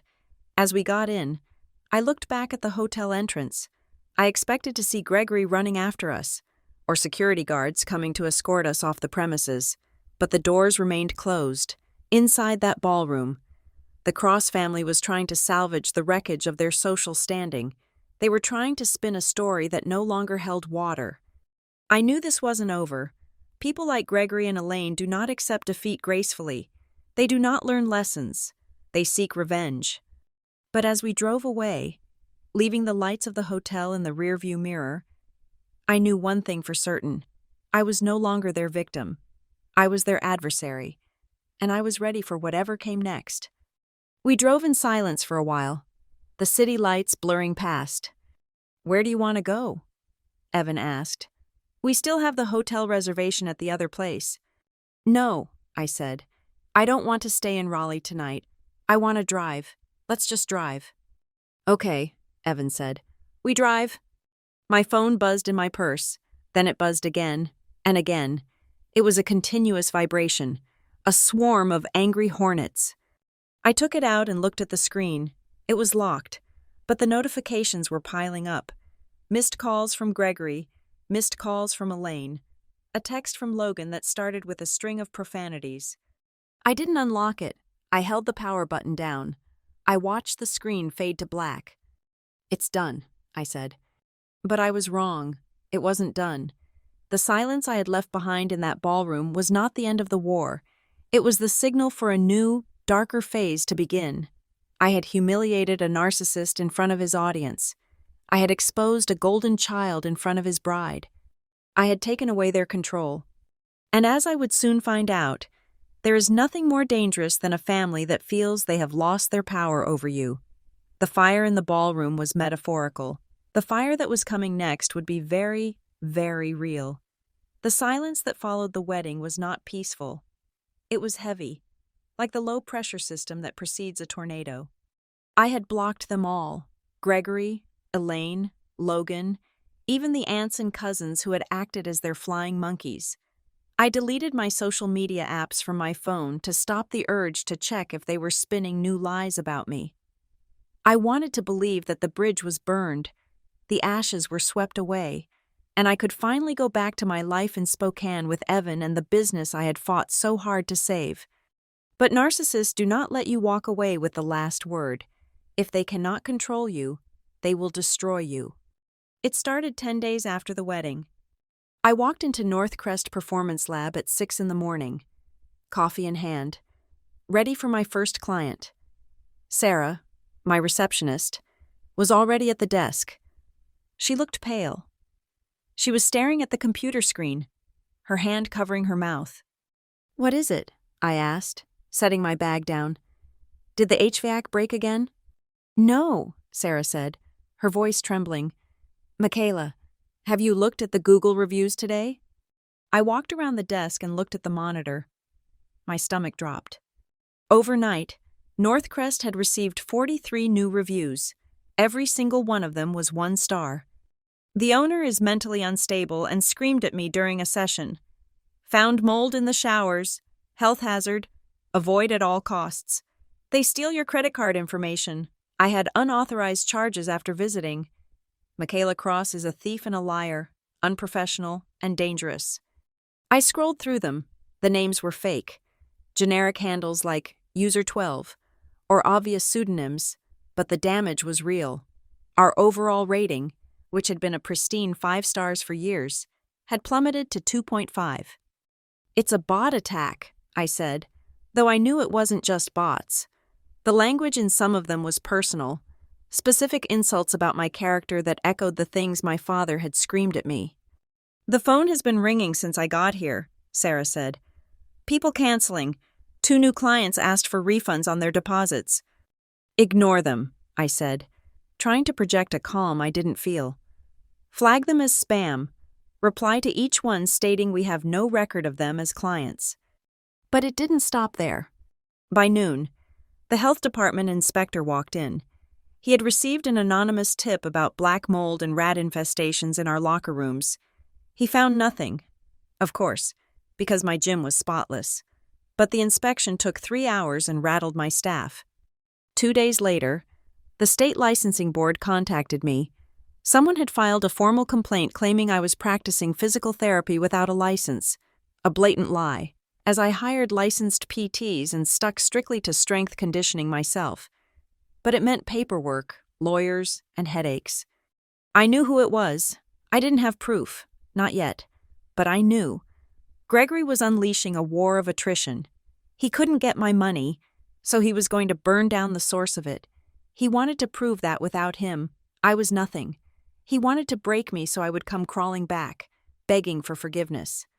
I didn't crawl. I worked. I hired a reputation management firm to scrub the fake reviews. I had my lawyer send a cease and desist letter to the anonymous tipsters, knowing it was mostly symbolic but hoping it would signal that I was fighting back. Evan was my rock. He took extra shifts to pay for the legal fees. Ray and Marlene came up from the farm to stay with us for a few days. They said they needed to do some shopping in the city, but I knew the truth. They were worried. They wanted to be there, physically, to make sure we were safe. It was a Thursday night when the atmosphere shifted from harassment to danger. It was storming outside. The rain was hammering against the roof of our suburban home in Spokane. Ray and Marlene were asleep in the guest room downstairs. Evan was in the shower. I was sitting in the living room, answering emails, trying to salvage a corporate contract that was wavering because of the online smear campaign. My phone rang. It was a number I didn't recognize, a burner phone, perhaps, or a payphone, if those even existed anymore. I almost didn't answer, but a strange instinct, a prickle on the back of my neck, told me I had to. "Hello?" I said. "Michaela." It was my mother, but her voice was unrecognizable. She sounded breathless, frantic, as if she were running or hiding. "Elaine?" I asked, my guard going up instantly. "I told you not to call me. I have nothing to say to you." "Listen to me," she hissed. "Shut up and listen. You need to leave." "What?" "You need to leave the house," she said. Her voice cracked. She was crying. "Right now, get Evan. Get the dog if you have one. Just get out." "Mom, what are you talking about?" I stood up. The terror in her voice was infectious. This wasn't the manipulative Elaine I knew. This was a woman who was genuinely afraid. He's not himself," she stammered. "Gregory, he's been drinking for 3 days straight. He keeps talking about cleansing the shame, about burning it out." "Is he coming here?" I asked, walking toward the window.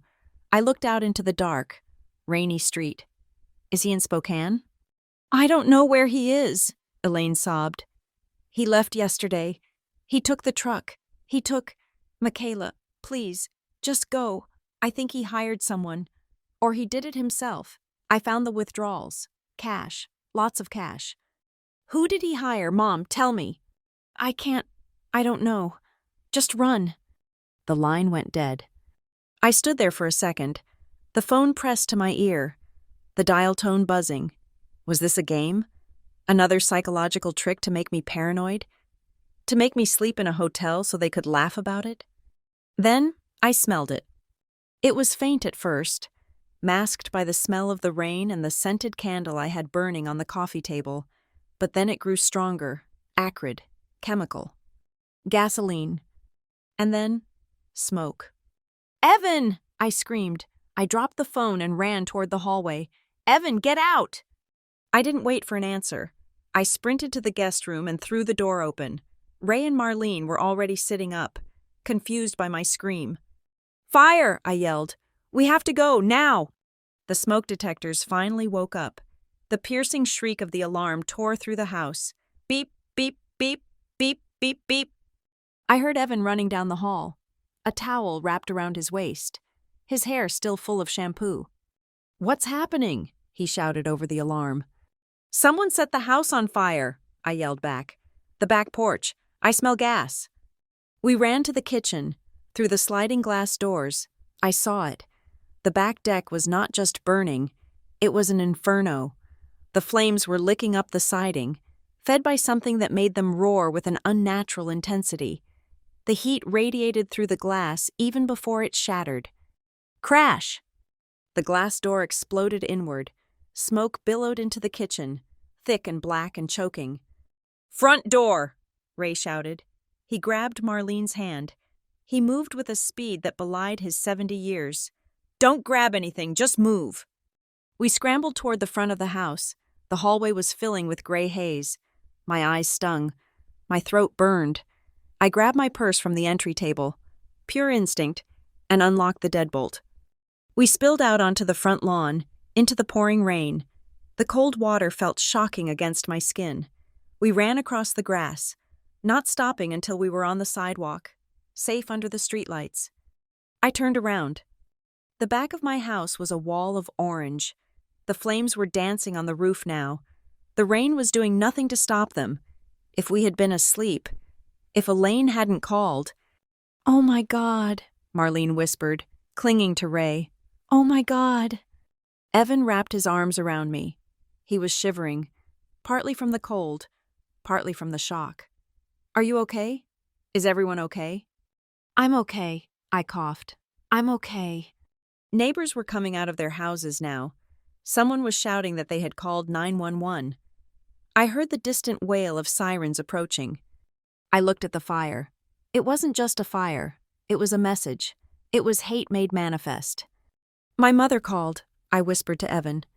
He looked down at me, his eyes wide in the strobing lights of the arriving fire truck. "What?" "2 minutes ago," I said, watching the firefighters unspool the hoses. "She told me to get out. She said Gregory paid someone. She said he wanted to cleanse the shame." Evan turned to look at the burning house, his face hardened into stone.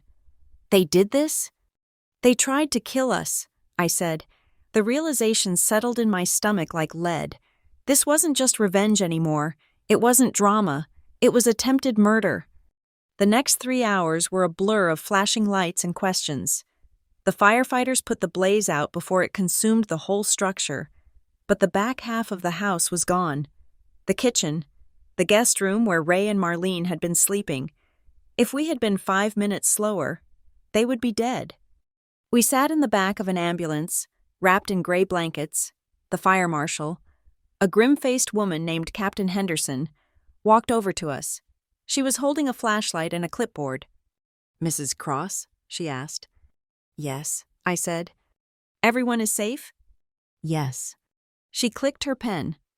"We're going to need a full statement, but I can tell you right now, this wasn't an electrical short, and it wasn't a lightning strike." "I know," I said.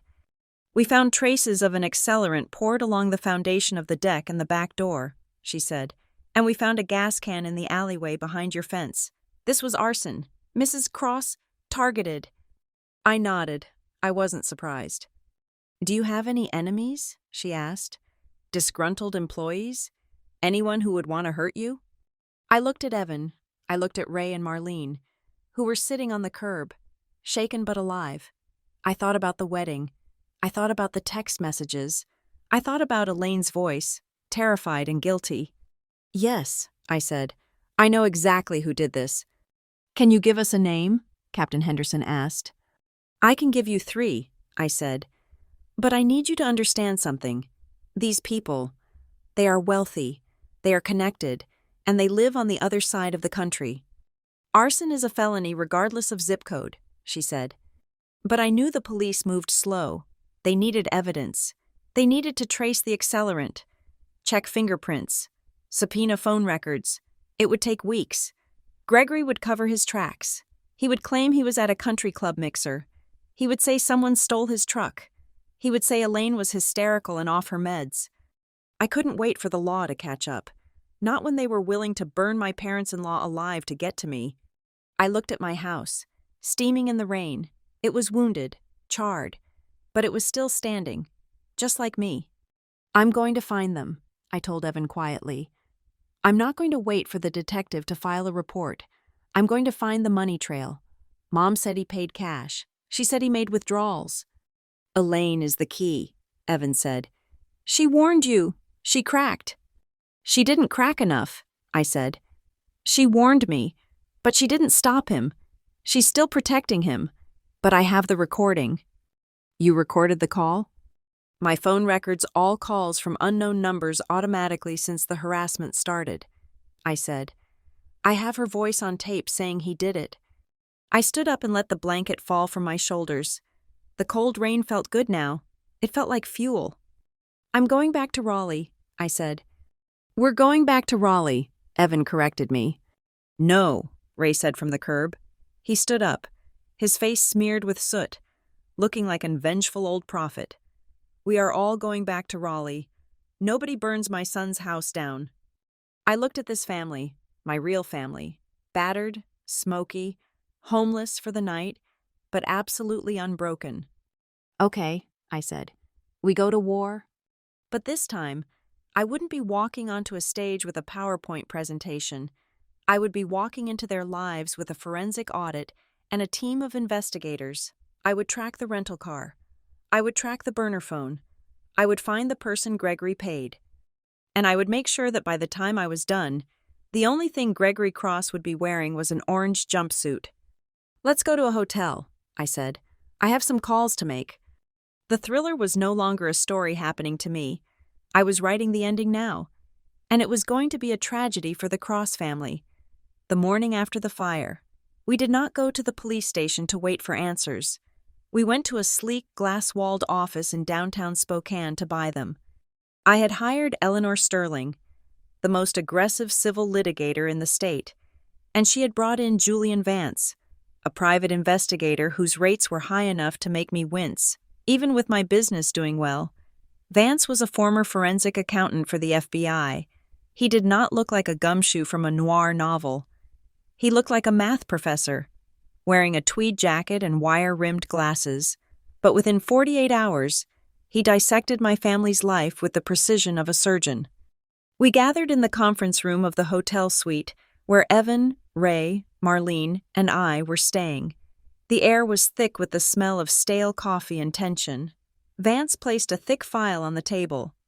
You were right to be suspicious, Vance said, sliding a tablet across the mahogany surface toward me. But you were wrong about the motive. This wasn't just about a wedding, and it wasn't just about spite. I looked at the screen. It was a visualization of the Cross family assets and liabilities. The liability column was a towering bar of red. Your father is broke, Michaela, Vance said calmly. Technically, he is insolvent. I stared at him. That is impossible. They live in a $2 million house. They drive new Mercedes. They just threw a wedding that cost nearly 6 figures. It is a house of cards, Vance corrected. They have 3 mortgages on the primary residence. They maxed out their home equity line of credit 6 months ago. The cars are leased, and they are 2 months behind on payments. And that wedding? It was put on credit cards that are currently over their limit.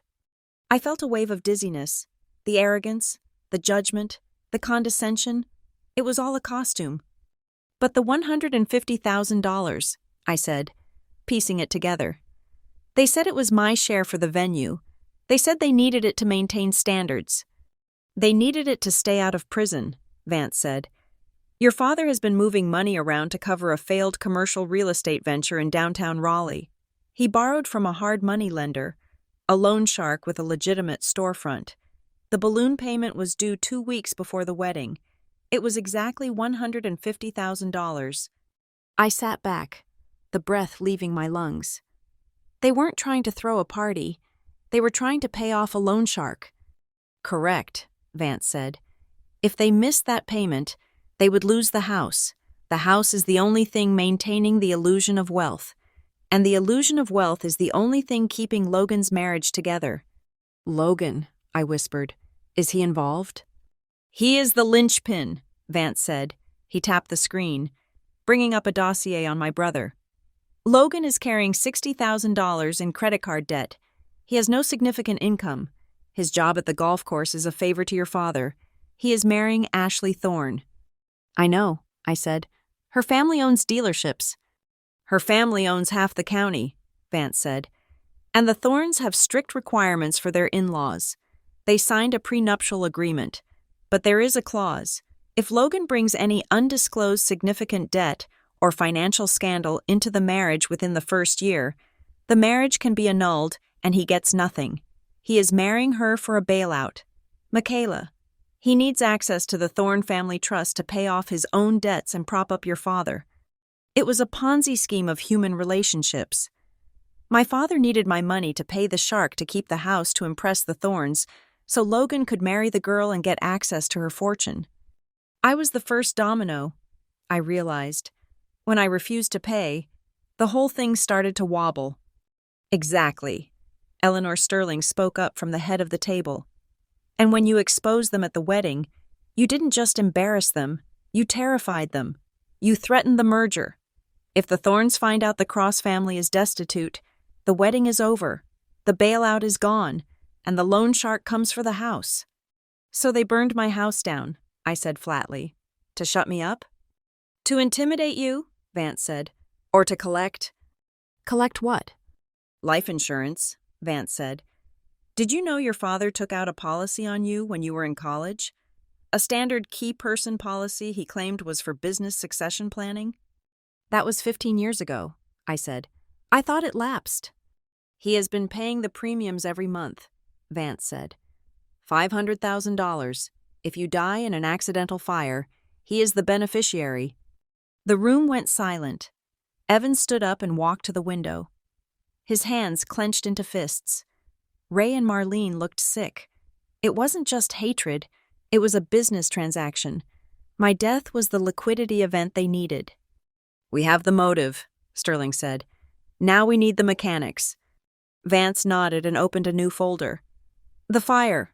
The police report says arson, but they have no suspects. We do. He pulled up a grainy black and white video. This is from a Ring doorbell camera 3 houses down from yours, Vance said. It was recorded at 2 a.m, 20 minutes before the fire started. Watch the street. I watched. The rain was slashing across the lens. A car drove slowly past the camera. It was a gray sedan, nondescript. It slowed down as it passed my house, then disappeared off-screen. 10 minutes later, it drove back the other way, speeding. A gray Chevy Malibu, Vance said. Rental plates? Gregory drives a truck, I said. Gregory didn't drive it, Vance said. We ran a search on all rental agencies within a 50-mile radius of the Spokane airport for that night. We found a match for a gray Malibu rented by a man named Silas Cregan. Who is Silas Cregan? Evan asked, turning from the window. Silas Cregan is a former foreman for your father's old construction company, Vance said. He did 2 years in state prison for assault. He was released 6 months ago. And guess whose bank account wired $5,000 to a Western Union in Spokane 3 days before the fire? Elaine, I guessed. Gregory, Vance said. But the withdrawal was made from a joint account. Elaine knew. We have him, Evan said, his voice fierce. We have the money trail. We have the hired muscle. We have the motive. We have a strong circumstantial case, Sterling corrected him, ever the lawyer. But Cregan is a pro. If the police pick him up, he might not talk. He might take the fall for arson and leave your father clean. We need to link Gregory directly to the order. We need proof that he told Cregan to light the match. How do we get that? I asked. We make them panic, Vance said. Criminals make mistakes when they think the walls are closing in. We need to make Gregory believe that Cregan has already flipped on him. I looked at the file. I looked at the picture of my father, smiling at a gala event, wearing a tuxedo he couldn't afford. I can do that, I said. I know exactly how to make him panic. It has to be careful, Sterling warned. We cannot tamper with witnesses, but we can control the flow of information. I won't tamper, I said. I'll just share some news. I pulled out my phone. I had kept it off since the fire, except to talk to Evan. I turned it on. It flooded with notifications, but I ignored them. I opened my email client. I composed a message. I didn't send it to Gregory. I sent it to Ashley Thorne. The subject line was simple, regarding the financial discrepancies. The body of the email was short. Dear Ashley, I think you should see the attached financial statement regarding the bankruptcy of the Cross family real estate holding. Also, please ask Logan why a payment of $150,000 was due to a company called Apex Lending the week of your wedding. I am currently speaking with the arson investigators in Spokane regarding a man named Silas Cregan. I believe my father knows him. If you have any information, please contact the police. Sincerely, Michaela. I didn't attach the financial statement yet. The threat was enough. If I send this, I said to Vance, Ashley asks Logan, Logan calls Gregory, Gregory calls Cregan, and we will be watching Cregan's phone, Vance said. If Gregory calls him immediately after the leak, that is our connection. That is conspiracy to commit murder. Do it, Evan said. I hit send. We waited. It was the longest hour of my life. We sat in that hotel room, watching the digital clock on the wall. 30 minutes later, Vance's computer pinged. Intercept, Vance said, his fingers flying across the keyboard. We have activity on Cregan's burner phone. Incoming call from a blocked number. Can you trace it? I asked. Tracing, Vance said. It is bouncing off a tower in Raleigh. He adjusted his headset, listening to the scanner. It is short, less than 20 seconds. What did they say? I asked. Vance looked up, his face grim but satisfied. The caller said, The bitch knows. Burn the car. Get out of town. I am not going down for this. Was it him? I asked. Voice print match is 99%, Vance said. That was Gregory Cross. And we have it recorded? Sterling asked. Crystal clear, Vance said. I let out a breath I felt like I'd been holding for 3 years. It wasn't just arson anymore. It wasn't just harassment. It was a recorded order to destroy evidence in a conspiracy case. What now? I asked. Now, Sterling said, standing up and smoothing her skirt. We call the FBI. Since they cross state lines to commit a crime for hire, this is federal. We don't need the local police anymore. We hand this to the big dogs. I looked at the screen where the audio waveform of my father's voice was frozen. The bitch knows. That was what he called me. Not his daughter, not Michaela, the bitch. He was right about one thing. I did know, and because I knew, his house of cards was about to catch fire, and this time, there would be no insurance money to save him. One more thing, Vance said. The rental car GPS puts Cregan at a gas station on the edge of town right now. He is likely following orders to burn the vehicle. If he burns the car, we lose physical evidence, Sterling said. Then we need to get there before he lights the match, Evan said. The police are 10 minutes out, Vance said. But Cregan is moving. I looked at Evan. We aren't going there, I said. That is dangerous. No, Evan said. We aren't going there, but we are going to make sure he doesn't leave. I picked up the phone again. I dialed the number for the gas station where Cregan was parked. I knew the place. It was a truck stop off the interstate I passed every day. What are you doing? Vance asked. Buying time, I said. The clerk answered. Big Al's truck stop. Hi, I said, putting on my best panicked customer voice. I am so sorry to bother you, but I think I just saw a gray Chevy Malibu in your lot back into a fuel pump. It looks like gas is leaking everywhere. It is a massive fire hazard. What? The clerk shouted. Hold on! I heard the phone clatter down. I heard shouting in the background. Hey, you in the Chevy. Turn that engine off. Vance looked at me and smiled. A genuine, terrifying smile. That should hold him. We had the trap. We had the bait. And now, the cage door was slamming shut. Let's go watch the news, I said.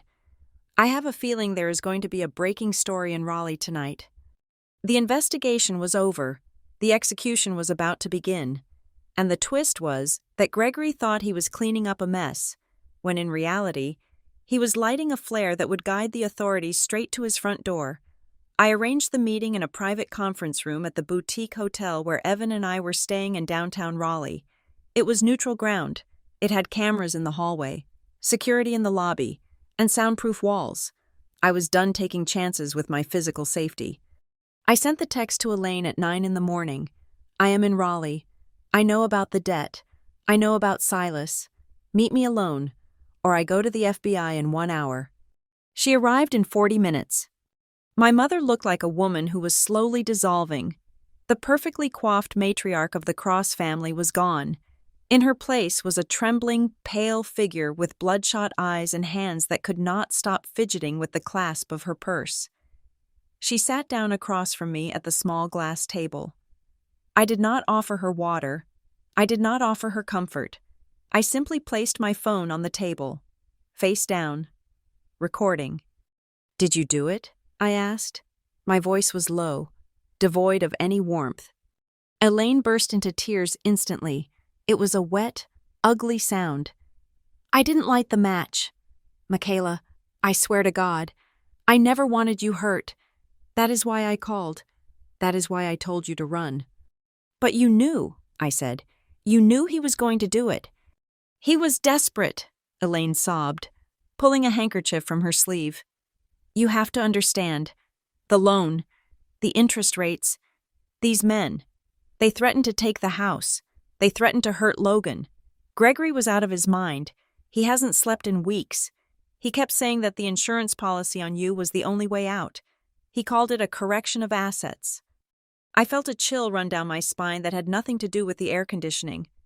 My father didn't see me as a human being. He saw me as a line item on a ledger that needed to be liquidated to balance the books. "So he hired Silas Cregan," I said. It was a statement, not a question. Elaine nodded frantically. "He used to work for Gregory's crew years ago. Gregory paid him $10,000 cash. He told him to make it look like an accident. I begged him not to. Michaela, I begged him. But he said you were already dead to us." "And Logan?" I asked. "Did my brother know?" Elaine froze. Her eyes darted to the side. "Logan, he just does what your father tells him. He is scared. Michaela, he is terrified of losing Ashley. If this debt comes out, the prenup kicks in. He loses everything. So he agreed to let his sister burn to death so he could keep his country club membership," I summarized. "It's not like that," Elaine wailed. We thought maybe you wouldn't be home, or what, Mom? That I would only be a little bit on fire?" I leaned forward. "I have the police report from Spokane. I have the rental car records. I have the wire transfer. I have everything. The only reason I haven't handed it all over to the federal agents waiting in the lobby is because I wanted to hear you say it. I wanted to know if there was a single ounce of humanity left in you." "I saved you," Elaine cried. Reaching for my hand, I pulled it back sharply. "I called you. Doesn't that count for something?" "You called me 5 minutes before the house exploded," I said. "You didn't save me. You just tried to save your own conscience." Suddenly, the heavy oak door of the conference room swung open. I hadn't invited them, but I had expected them. Narcissists monitor their victims. Gregory must have been tracking Elaine's phone location. Gregory and Logan walked in. They looked like men who had been running a marathon. Gregory's face was flushed, his tie loosened. Logan looked gray, sweat beading on his forehead despite the cool room. "What are you doing?" Gregory demanded, his voice booming. He looked at Elaine, then at me. "Get up, Elaine. We are leaving. You do not talk to her." "Sit down, Gregory," I said. I didn't stand up. I stayed seated, relaxed, my hands folded on the table near my phone. "I don't take orders from you," Gregory spat. "You think you are so smart, don't you? Sending threatening emails to Ashley? You are trying to ruin your brother's life out of pure spite." "I am not the one who hired an arsonist," I said calmly. "You have no proof of that," Logan interjected. His voice was high and cracking. He sounded like a teenager caught stealing beer, not a man accused of conspiracy to commit murder. "You are just making up stories because you are jealous." Stories? I raised an eyebrow. Is Silas Cregan a story? Is the gray Chevy Malibu he rented a story? Is the gas can he bought at the Big Al's truck stop a story? Gregory's eyes narrowed. He looked at Elaine. What did you tell her? Nothing, Elaine shrieked. I didn't say anything. I didn't need her to tell me, I said. I have a private investigator who is smarter than you. We tracked the money. Dad, we tracked the phone calls. We have you on tape telling Cregan to burn the car. Gregory laughed. It was a forced, hollow sound. Bluffing. You are bluffing. You have always been a dramatic little liar. Am I? I asked. Then why are you here? If I am lying, why did you rush over here the moment you realized Elaine was talking to me? Why do you look like a man who is waiting for the hangman? We came to protect your mother from your harassment, Gregory said, puffing out his chest. We are a family. We stick together. Something you would know nothing about. Family, I repeated. Right. The family that demands $150,000 to pay off a loan shark. It was for the wedding, Logan shouted. It was for the venue. Stop lying, Logan, I said, my voice cutting like a whip. I saw the balance sheet. I saw the debt to Apex Lending. I know you are broke. I know Ashley is your golden ticket. And I know that killing me was the insurance plan. Nobody tried to kill you, Logan yelled, slamming his hand on the table. It was just supposed to be a warning. Silas said he checked the driveway. He said the car wasn't there. The room went dead silent. Even the air conditioner seemed to stop humming. Gregory froze. He turned his head slowly to look at his son. Elaine covered her mouth with both hands, her eyes wide with horror. Logan stood there, panting, his hands still on the table. He blinked, realizing what he had just said. He realized that he had just revealed a detail that only someone involved in the planning would know, that the arsonist had checked for a car to determine occupancy. He said, Logan stammered, his face turning the color of ash. I heard, on the news. The news didn't report that, I said softly. My heart was pounding, but my face was a mask of ice. The news didn't report what the arsonist checked. The news didn't mention Silas by name. Only the police know that. And me, and the people who hired him. I picked up my phone. I tapped the screen to stop the recording. Thank you. Logan, I said. That was the final piece. Give me that phone, Gregory growled. He started to move around the table, his hands curling into fists. Give it to me now. If you touch me, I said, looking him dead in the eye. The 2 federal agents standing right outside that door will come in here and arrest you for assault on top of everything else. And trust me, they are listening. I wasn't bluffing. I had arranged for Vance and a contact of his from the bureau to be in the lobby, monitoring the situation via a Bluetooth earbud I was wearing under my hair. Gregory stopped. He looked at the door. He looked at me. For the first time in my life, I saw true fear in his eyes. The bully had been cornered. Michaela, he said, his voice changing instantly. It became wheedling, soft, the voice he used when he wanted to borrow money or impress a client. Sweetheart, listen to me. Let's not be hasty. We can work this out. We are blood. You don't want to see your father in jail. You don't want to ruin Logan's life. Think about what this will do to your mother. My mother is already ruined, I said, looking at Elaine, who was rocking back and forth in her chair, weeping silently. You ruined her. You drained her bank account. You isolated her, and you turned her into an accomplice to attempted murder. I can pay you, Gregory said, desperation leaking into his tone. I have a deal closing next month. I can give you the $150,000. I can give you double. Just delete the recording. Tell the police it was a misunderstanding. You don't have a deal closing, I said. You have nothing. You are bankrupt, Gregory, morally and financially. Please, Logan whimpered. He fell into the chair next to Elaine. Ashley will leave me. Her dad will sue me. I'll go to prison. Michaela, I'm your brother. My brother died a long time ago, I said. The man sitting there is just a stranger who tried to burn me alive for a payout. I stood up, I smoothed my blazer, I put the phone in my pocket. I am leaving now, I said. I am going to walk out that door, and I am going to hand this recording to the authorities. Whatever happens next, whatever headlines come out, whatever shame falls on this family. Remember this moment. Remember that you had a chance to walk away 3 years ago. You had a chance to just leave me alone, but you were too greedy. Michaela, no, Elaine screamed, reaching for me. Don't do this. He's your father. No, I said, looking at the three of them, a tableau of greed and cowardice. He is just a man who owes a lot of money. I turned my back on them. If you walk out that door, Gregory shouted, his voice cracking with impotent rage, you are dead to me. Do you hear me? Dead. I paused with my hand on the doorknob. I didn't look back. I have been dead to you since the day I stopped being profitable, I said. It is time to make it official. I opened the door. 2 men in suits were waiting in the hallway. They weren't hotel security. They wore FBI windbreakers. Vance was standing with them, holding a laptop. Did you get it? Vance asked. I got it, I said. Logan confessed to knowing the arsonist's methodology.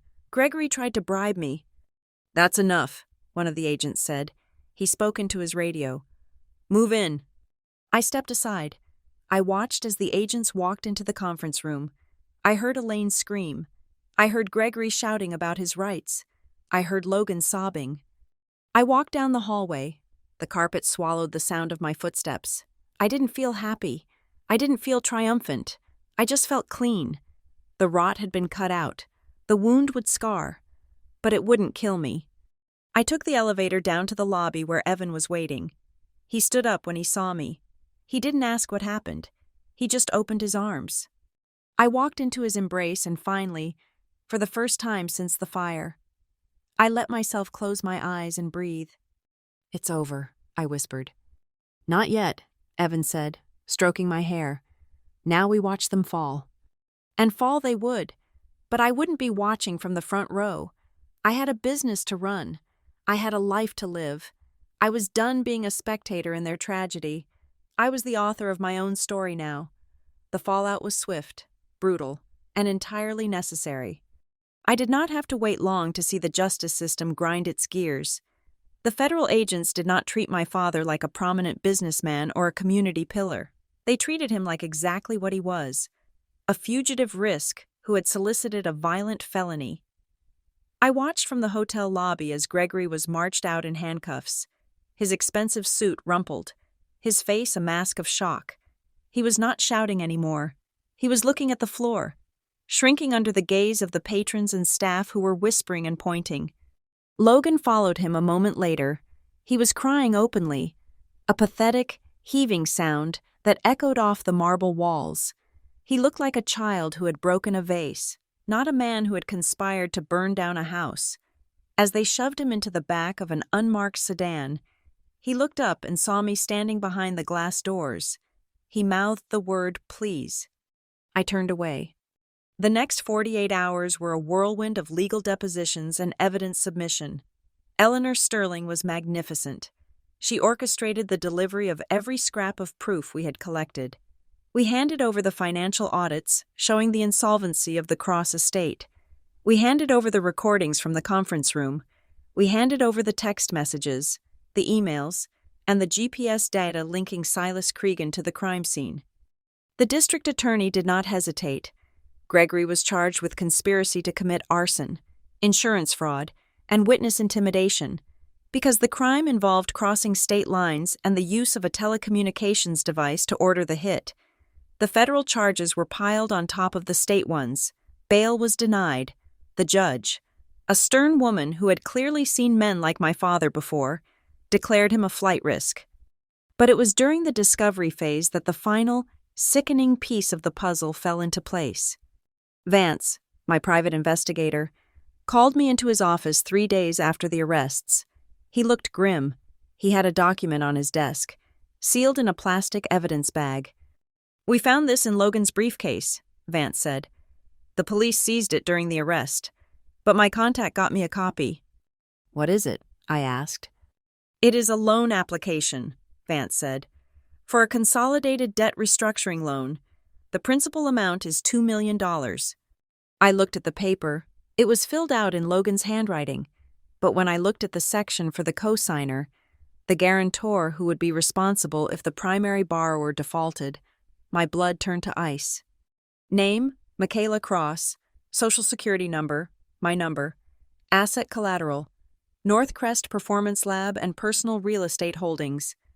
They weren't just going to take the $150,000 for the wedding, Vance said quietly. That was just the appetizer. The plan was to get you to the wedding, get you back into the fold, and then guilt you, or perhaps trick you, into signing this, or judging by the fact that they had already filled in your Social Security number, they were planning to forge your signature and use your credit rating to secure the loan. They were going to leverage my business, I whispered. They were going to put Northcrest up as collateral for their bad debts.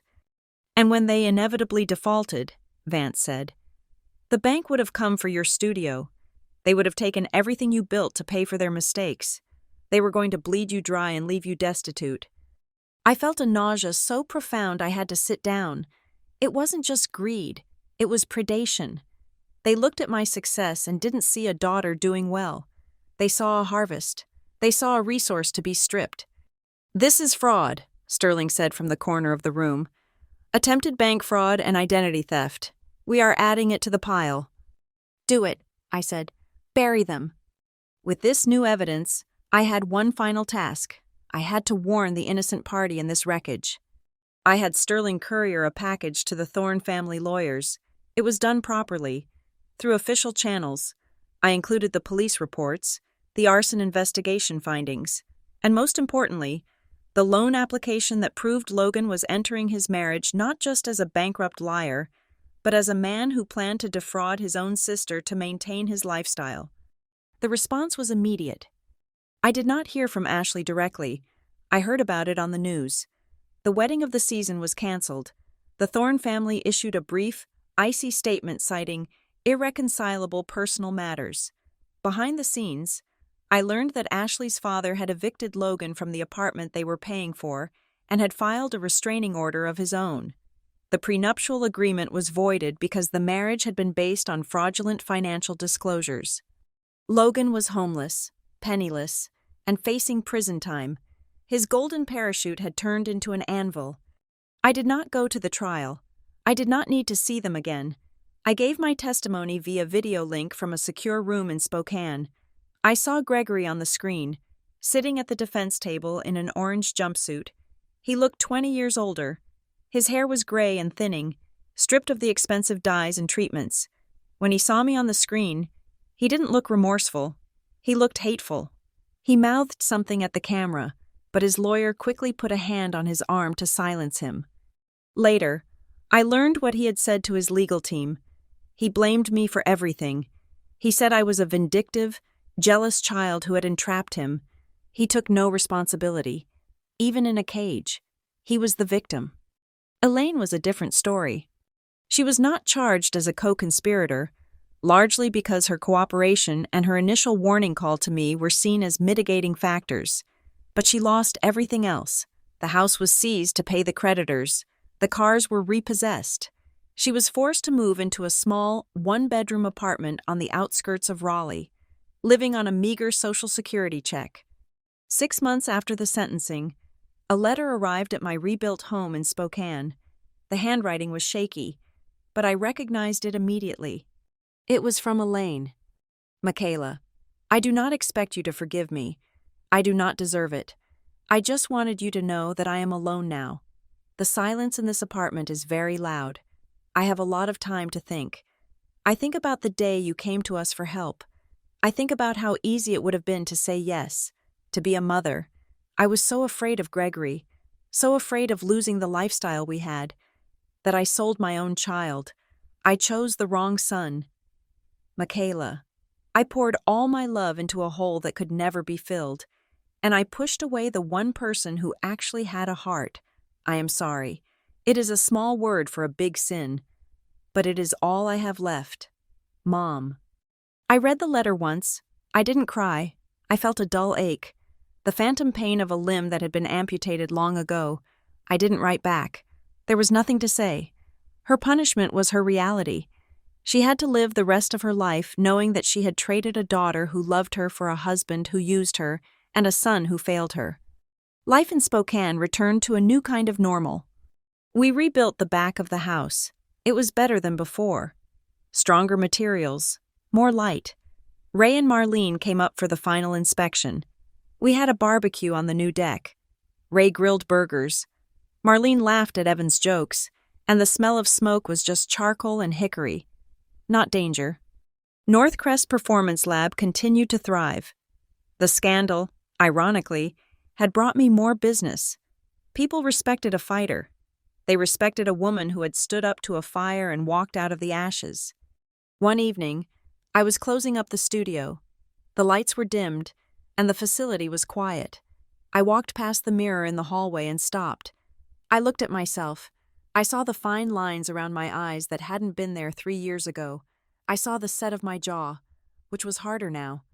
I wasn't the same woman who had flown to Raleigh with a binder and a bag. I wasn't the victim who scrambled to pay rent. I was something else. I walked out into the cool night air where Evan was waiting for me in the car. He smiled when he saw me, that easy, warm smile that felt like home. "Ready to go?" he asked. "Yeah," I said, getting in. "I'm ready." I looked back at the building one last time. My legacy, my creation, mine. I thought about the $50,000. It seemed like such a small number now, but it was the price of my freedom. It cost me my biological family to learn my worth, but it was a bargain. I once asked for $50,000 to live. They refused. Now, I refuse to be a victim ever again. Thank you so much for listening to this story. I would love to know where you are tuning in from. Are you listening from a busy city? A quiet farm like Ray and Marlene's? Or maybe while working out in your own gym? Please leave a comment down below and share your thoughts on Michaela's decision. If you enjoyed this story, please make sure to subscribe to the Lila Revenge Stories channel, like this video, and hit that hype button so this story can be heard by even more people.